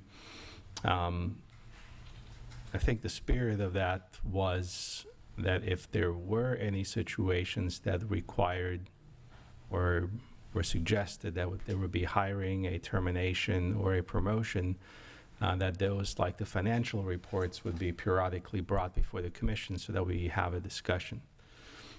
So one of the situations that I ran across in the last couple weeks and talking to a few of the city staff and some of the directors that was brought to my attention was that we may have, because of certain circumstances where some people's salaries were disclosed for some reason or another, that we have a good number of employees who are seeking alternative employment at the moment.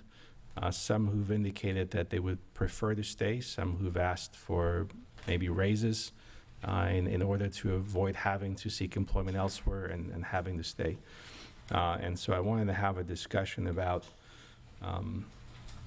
what we can do in this situation where we have employees where their immediate supervisors may recommend that we do retain them, that we do provide them a raise, and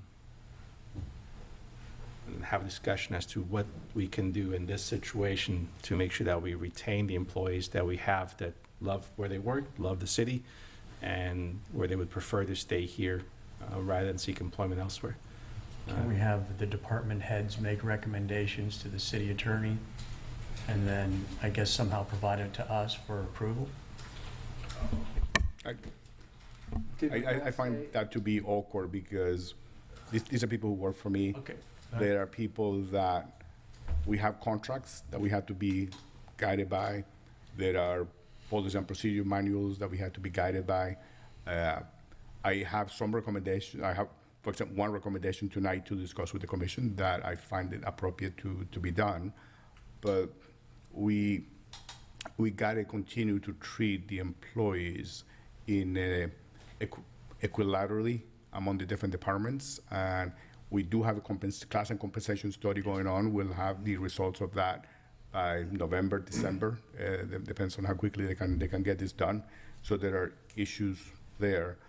But to simply take individuals out of order and say, I want to give this person 20%, that creates, in my mind, more problems than it solves. Might solve that one individual problem, but it creates issues with everybody else if you're not looking at this holistically. I mean, that's one of the challenging things, as I run my business, I don't have to disclose all that. Everything is public knowledge in the public. So how do you deal with that? I mean, in the private sector, it's a totally different ballgame. Not everybody's equal. We don't have kind of strict categories in my business, but, you can have architect 1 and architect 1. Are they totally equal? No. So you start to open up Pandora's box here, and I just don't know how you that's going to be. Well, that's why we have a form of government with a city manager form of government. I mean, Yeah, would it be ideal if we had the salary survey done today, literally right now, but reality is we don't. Because particularly and we've all been through this over the years, in inflationary environments, and as the job market heats up, there's compression in the salary grids, where you have a person who's been working here for 5 years and has received raises, and then you bring someone from the outside, and the market has come up and it's above what that person is making. So you've got to use your salary survey to understand what's in the market, and it takes some time to get that corrected, because you can't correct everything always correct everything in one go, depending what your market-based survey says. And then even then, you still may use your investment dollars, which salary increases are, because it comes down into the budget, as we were discussing yesterday, on how much is affordable or can be used for salary versus other reasons. I mean, we have plenty of reasons to spend money. And then sometimes you target, even go outside those grids. So it's a timing problem, I think, because it would be nice to be able to correct that. But if we had our crystal ball, we would. We will the inflation situation. And then, I'll just say also, sorry, while we're on salary, I think we have to also really determine a salary, not a salary survey, but a salary strategy. Where do we want to be in the marketplace? Because we compete. I mean, the reality is, we compete for skills. And where do we as an organization want to be in the marketplace? Because my personal experience, if we pay 100, up the street they're going to pay 105. Some people will go for 105, and some others will stay. Some people will go for 120, and they may say, hey, I need that skill, so I'm going to pay the 120. Somebody will go, and we have to strategically look at and say, well, you're never going to be number one in the marketplace. If you object to be number one in the marketplace, salary-wise, my experience, you're never going to get there, because there's always someone willing to put a couple more bucks. So you got to tie the salary. It's got to be fair. It's got to be equitable. It's got to be competitive to the market. But you also have then people work for many reasons, right? We have to look at the whole internal, the work environment, the challenging jobs. Are we challenging people? Are we promoting people? Are people learning? Are they gaining skills? And of course, look, the reality is we work for money. So. Long way to say, I wish we had salary surveys so we could go fix those that compression. My only point to bring this up is just, to recommend that, just like we do with the other items, every 2 weeks, if the city manager does have some recommendations that he'd like to bring forward, that we have those discussions, so that we're not in a position where, anyone can say, oh, we're not giving promotions right now because of some other third issue. So just, I agree, and I do have one that I'm ready to discuss when I get my turn, so. Sure. All yours. Oh, okay. Well, I mean, since we're talking about those things, so the union contract basically got restructured to provide regular cost of living increases. And under the CWA contract, the next increase is 4% in October. But one of the things that we did at the last contract negotiations is that we created an incentive program. So if you get additional licenses, like accreditations and everything else, you can get an increase, an additional increase, if you do that. So I do have an individual, and I would like to do this without names because it's embarrassing to be talking about individuals' names, but it is a street maintenance worker too, who has received additional certifications, and I believe that he has met the criteria to get an additional pay bump. Okay, so so I want to bring that up for the commission. We have also, since we're already talking about this issue, identified 2 part-time code enforcement officers. They are both local people. They are both really interested in working on the weekends. So I think it's the right kind of individuals that we have to meet those entry-level positions in code enforcement. So I would like to extend offers to them. And we do have a firefighter medic who used to work in Polk County, who has been selected and gone through the interview process and all that. And we're ready to make an offer for that individual for an entry-level firefighter medic position. So those are the 4 that I would like to just move on with the process. Because I don't see any concerns from the commission. Oh, good. The firefighter medic is a paramedic or an EMT? Is a paramedic. Okay. And the first person is somebody who meets the criteria under the union contract for an additional compensation based on certifications that he has obtained throughout the year. So and that'll be based on, okay, sorry. Yeah, so it's based on contractual requirements. And there's 2 very important code officer positions. Yes. Yes. And I think the paperwork can move fast enough that it could be actually working this weekend. Wow. Yeah, sure. Yeah. And we're still interviewing for 1 more. Do we need a motion or agreement? Can't hurt. Or just I think without objection. I mean, yeah, I agree. We're in a delicate spot here, so yeah, all in agreement. All in agreement. Thank you. All right, next we have item 7E, Commissioner Grow, the city manager's expense report. Sure, the city manager expenses, I think it's a good follow-on. So we received earlier today, the commission, the files from finance with purchase orders and payments, and this time we also added the P-card spending. So I reviewed, just let everyone know, I reviewed them. I sent some questions to finance this afternoon, and our CFO came back and said, well, you'll get me the detail. I will tell you that I don't understand them, so I need more details. I don't have any particular concern. Nothing's glaring, so, oh my God, there's a problem. I just don't understand what's in there. So that's where I am. And I know they came late. I think they came about 3-ish or so, 3:30. I happened to be home at the time, so I was able to look at them. But I think you all know where Sheila was yesterday, so. Yeah. Yes, exactly. She's doing a lot of work, trust me. Yeah, no, understood. Yeah. So, that's all I have. Any other comments or questions on that topic?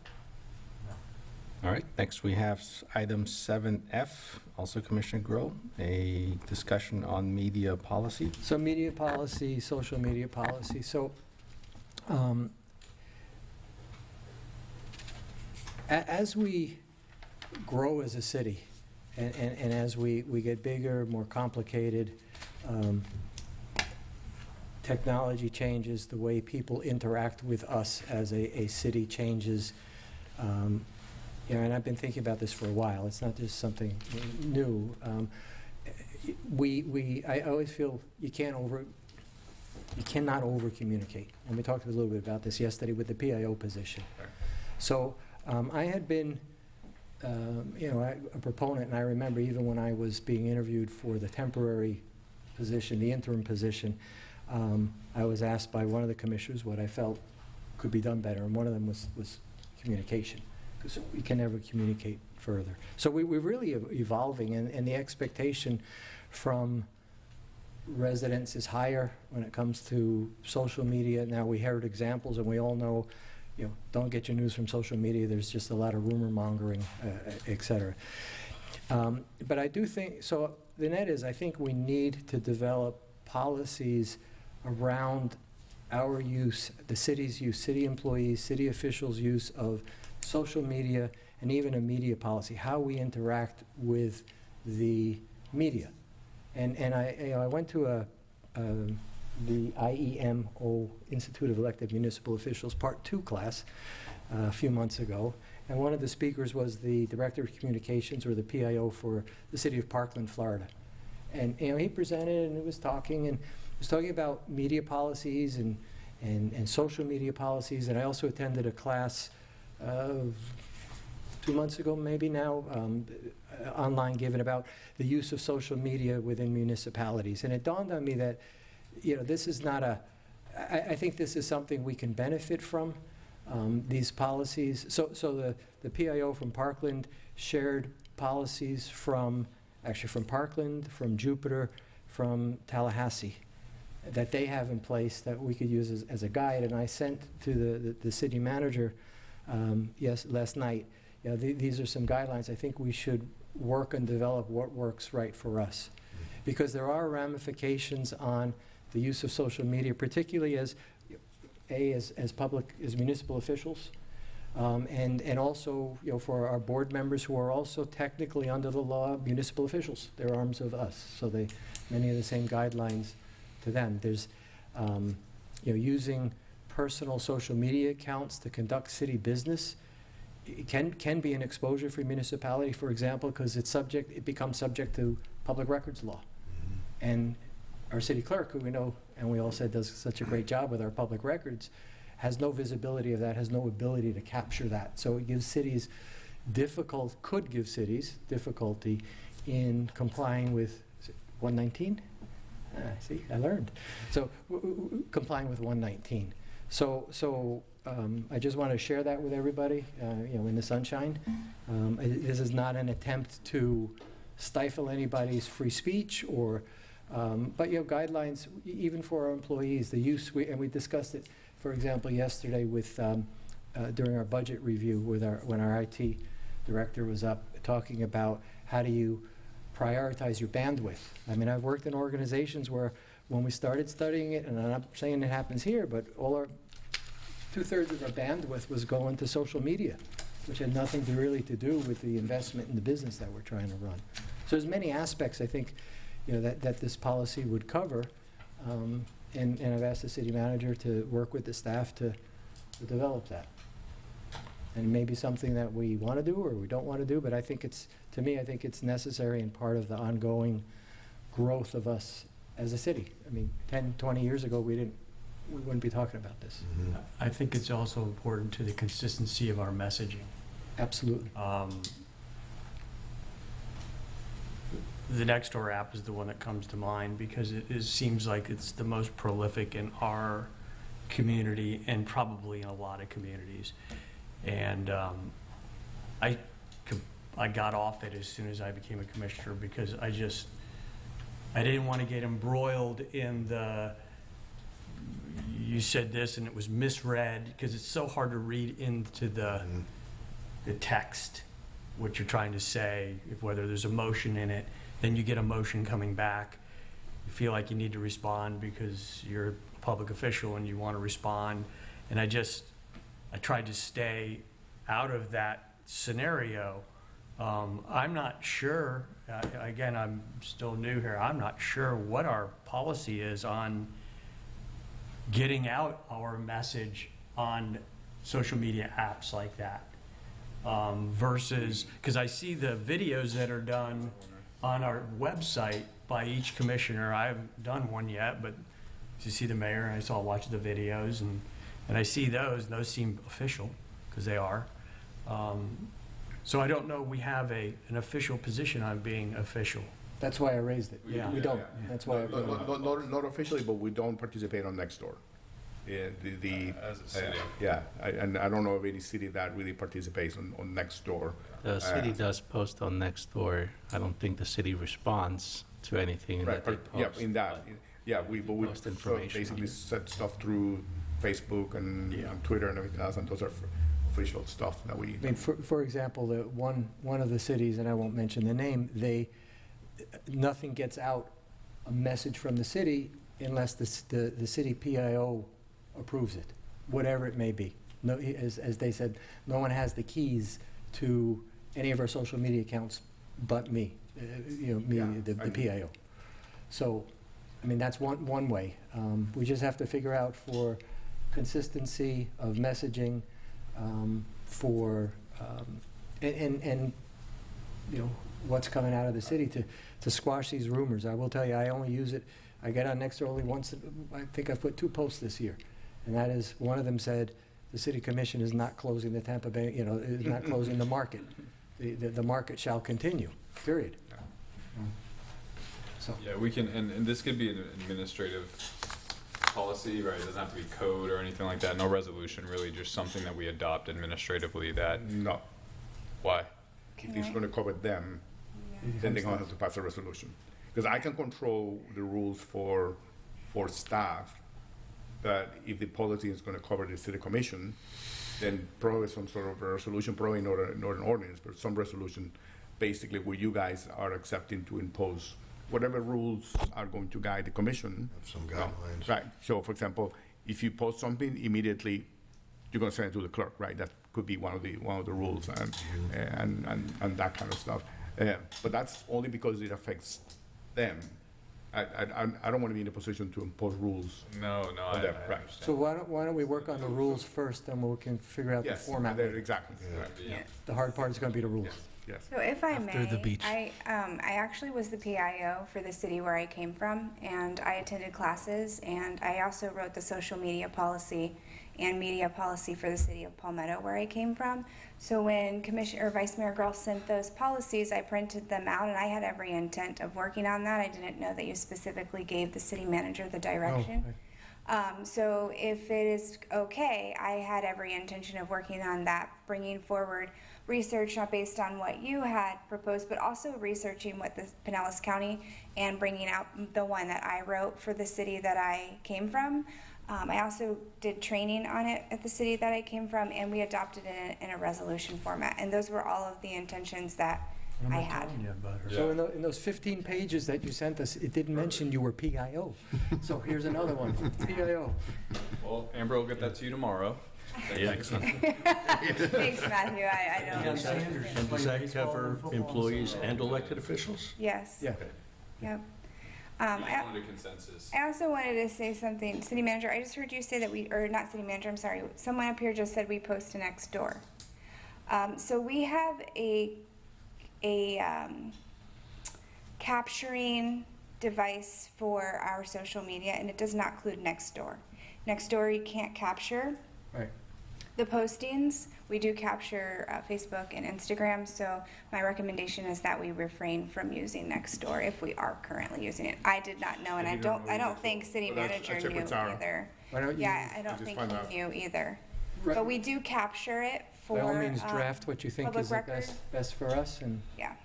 But that's news to me, and it sounds like it's pretty news to city manager too. Did not know we had an I didn't know that either, so.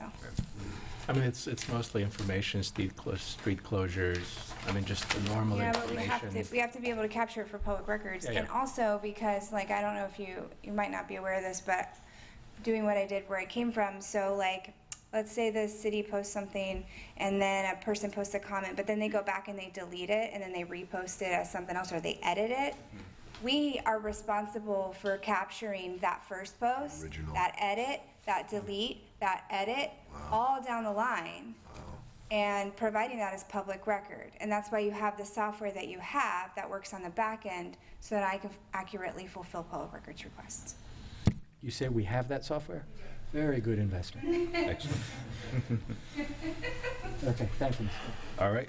I'm happy that, yeah, please, take it away. Excellent. Next, we have item 8, reports. City Clerk. It's up to you. So this is kind of a tag team between Matthew and I. We know that all 5 of you respect, appreciate, and base your choices and actions on our interpretation of Florida Sunshine Law, Public Records Law. We know that when we address that with individuals, that we are the authority on that, and we do work together. It's not like I say something and Matthew or Andrew doesn't know, and vice versa. We do collaborate really well, and we have no issue from the 5 of you. There are some issues with advisory board members who are taking it upon themselves and spewing their interpretation of sunshine and public record law and not agreeing with what I have to say and then not agreeing with what the attorneys are having to say, and it's this perpetuating conversation that now the attorney and I are removing ourselves from, because it's almost like your parent says what I say is because I said so. It's kind of to that point. So we're still dealing and working through that, and I'm just bringing this to your attention because if it does continue, we're going to have to bring that specific issue with the name to the board, to the commission, and we don't want to do that, but it's really becoming tough. And if I may, I think some of you are going to call your board members for the lobbyist registration. If you all could just do us a favor, maybe just check in with all your board members, and the message is pretty clear. If you don't like the answer that you're getting from us, I don't know what to tell you at that point, right? But the message that we're trying to articulate is come ask for our guidance before interpreting things and doing things on your own, thinking that you're interpreting it correctly, because that's what we're here for, right? We're here as a resource. Not that we don't feel respected, but it's one of those things where I can only go back and forth with you so many times before I don't feel like responding anymore, nor do I feel like I have to. But you know, we're trying to be respectful. So just check in with them. Attendance is an issue. I understand it's hard to find good board members, but you know, we haven't had a full board at the Board of Adjustment all year for variances. Not one time have we had 5 members present. So just, hey, if you're busy with family stuff and you can't do it, it's okay to step down. Not that we're pressuring you to, but I think every person applying for things, or planning board we had to cancel because we didn't have enough board members, I think it's important that they understand that you meet once a month, make it a priority. You know, we don't want to be the ones that are telling you to remove yourself for missing 3 absences. That's not really our position. Yeah. And then if you could just kindly remind them that, yeah, hey, if you ask for our interpretation, we give it to you, and that's really where it ends. I mean, and Matthew and I are pride ourselves on being very responsive. I think all 5 of you see that and know that we respond, and I try very hard, and I recognize what Andrew and Matthew do as well. I try very hard to educate and walk people through things, point them to the statutes, point them to the Sunshine Manual. I mean, we had the 2-day training where these board members attended. So, yeah, I echo what Matthew was saying. If you could just remind them, and if they need more, I will sit down. No one comes and reaches out, so I just assume they understand and they know the roles that they and I play, legal and I play. Other than that, that's all I have. Thank you. City Manager. Yeah, thank you, Mr. Mayor. I got good news and bad news. So I'll start with the good news. Before the mayor and Commissioner Marron joined us, we had an accident in one of the valves that basically takes the sewer line out of the city where it joins TI and it goes all the way to St. Petersburg. When that happened, basically we got the people from St. Petersburg come in and put a cork, literally physical cork, to seal that. Well, good news, the project is completed. Good. So no more cork. Good. Everything is function as it should be. We have a closing change order that it is within the contingency that you guys allocated for the project. So it's all done, and that risk, we don't have to like lose sleep anymore, and that the cork is going to collapse on us. So that's good. That's a good news. It looks fantastic, that they had that intersection torn up for a long time. Right. And it's all done and it looks great. Okay. So, and that, yeah, as you drive by there, just realize that a portion of that belongs to us. Yeah. Yes. We tear up other cities, not just our own. Huh? Yeah. Yes. Not to the bad news.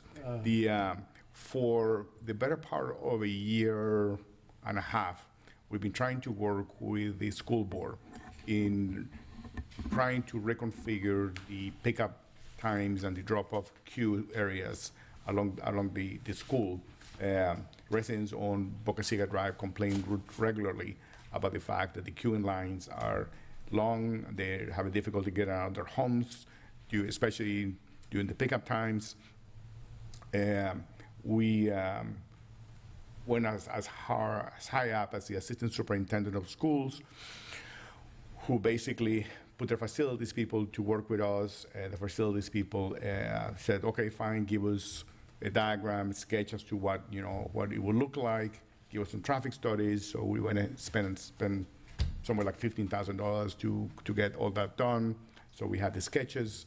We basically would have been creating 2 lines around the school and basically do the pickup area from the north side into Boca Ciega and then right out to Blind Pass again. We got an email about it about 2 weeks ago saying, well, then thinking that they're basically not in favor of doing this. And then we got another email yesterday saying, no, we don't want to do this. So we have pretty much exhausted the administrative process as high up in terms of going to them. If we are going to try anything else, I think is one of you or a designee from this commission to go to a school board meeting and say this is a problem. I mean, they don't see it as a problem, and maybe when we do this, we need to rally 10 of the residents who live in Boca Ciega who come to us, because for our residents it's a problem, and we've been trying to, put time and effort and money to come up with solutions on this, and they're basically, well, for them it's only, 20, 30 minutes a day that they're dealing with the dismissal, and, so I'm looking for direction as to where we think we can take it, because administratively, we basically have hit a dead end with them. They will have to make some changes, obviously, when we do get rolling on the Boca Ciega Drive project. Well, correct. I mean, we were hoping that we'll get their sign off, and then whatever changes need to be done on the Swirl area could have been incorporated into the Boca Ciega project. Right. That timetable really has not worked. I mean, even though we have basically kind of given the inclination that most of the expense for whatever needs to be done in the right of way, we will be participant on that. So we're trying to not just come in with solutions. We're trying to come with money to the table, but we're not really getting. Well, I know I get complaints all the time from those residents up and down that street. I don't know what do I need to go to a school board meeting and try to? I think if you're going to a school board meeting, I think some motion by the commission saying you're here representing the entire city commission, saying, and this is a problem for. There've been plenty of residents in here multiple times with expressing their dismay at the situation. And come to a District 1, community meeting. That's all they're there talking about. And this is parents lining up to pick up kids. It goes all the way. It goes all the way from the school, almost all the way down to 75th Avenue. And they pull in front of people's driveways. People can't get in and out of their driveways. They don't have access to their. And then if you have a guy that's mowing lawns that has his lawn service truck parked right there, then you've got people lined up behind him going around him, and it's a dangerous situation for people heading south on Bogosiega Drive. So something needs to be done. And again, the school they don't feel like they have a problem. Correct. Do they, for example, the church across the street, on Sundays, they hire off-duty deputies to direct traffic, right? Would that alleviate the solution if you had somebody directing traffic? Because otherwise, you could look at it and say, well, you're blocking traffic, you're creating a hazard, now you're going to get a speeding, well, not a speeding ticket, but you're going to get a ticket of some sort. We've tried to put no stopping, no standing signs, and we actually had an officer there enforcing that for a while. He would sit there when school would come out, and they figured out a way around it. It really is kind of a dangerous situation. Yeah, without a physical reconstruction or change in design, which is what we attempted. Correct. It'll never resolve itself. Right, because just for U2 certification, we're trying to do cul-de-sacs. So we're basically forcing the traffic to go all the way to the bypass and come back the other side. But the neighbors basically did not like that. Not like that either. That didn't fly. But yeah, a physical obstruction, yes, it will make a difference. But so when's the next school board meeting, and what do we? Right. If you need a resolution, I think we can give you one. Yeah, so we'll work on resolution. Yeah. We'll bring it on the 8th, and then he can go to. Okay. You'll work on the resolution. I'll give you a draft, and you'll finish it. Okay. That's it. Appreciate the opportunity. No reports today. Thank you. Commissioner Moran? Successful town hall. Thank you guys for all being there. I think it was very much appreciated by the residents. The agenda was excellent because it was comprehensive. Alex and Jennifer helped me put that together, and the resident response was that they appreciated how many points we hit and how quickly we went through them after the sheriff was done with his presentation, but moving his presentation to to first was an excellent. I'm glad he needed to go because it was an excellent idea. That's where most of the questions came from, and him actually showing up was a real big deal, both to me, I think all of us, and the residents. So I was really appreciative of that, and I got a lot of insight from that, and really good turnout, over 50 people, and a lot of people on Zoom. So. You are winning officially. Yeah. You got the highest turnout. So, They probably want to get a look-see. Who's this guy? I have to step it up. Who's this guy? We've been averaging about 25 to 30. Yeah, but that's because you gave them a close location. People didn't have to go very far, right? Yeah.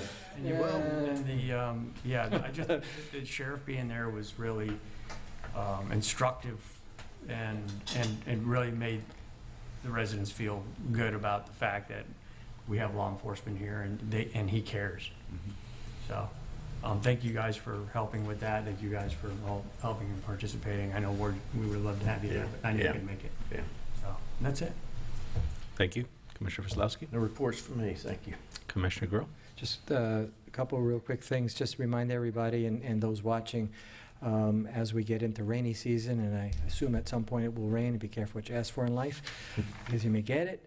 We have the Adopt a Drain program for the city for our storm drains. It's very important at this time of year that we all do what we can and help to keep our storm drains clean, because it will rain. I have a request in, and unfortunately our community development director is out ill, to talk about the actions and get an update on Gulf Boulevard safety. So I think that'll come at a meeting. I know it's something that we talked about. It's something that we are all concerned with, and what are some of the actions that are doing to improve the safety.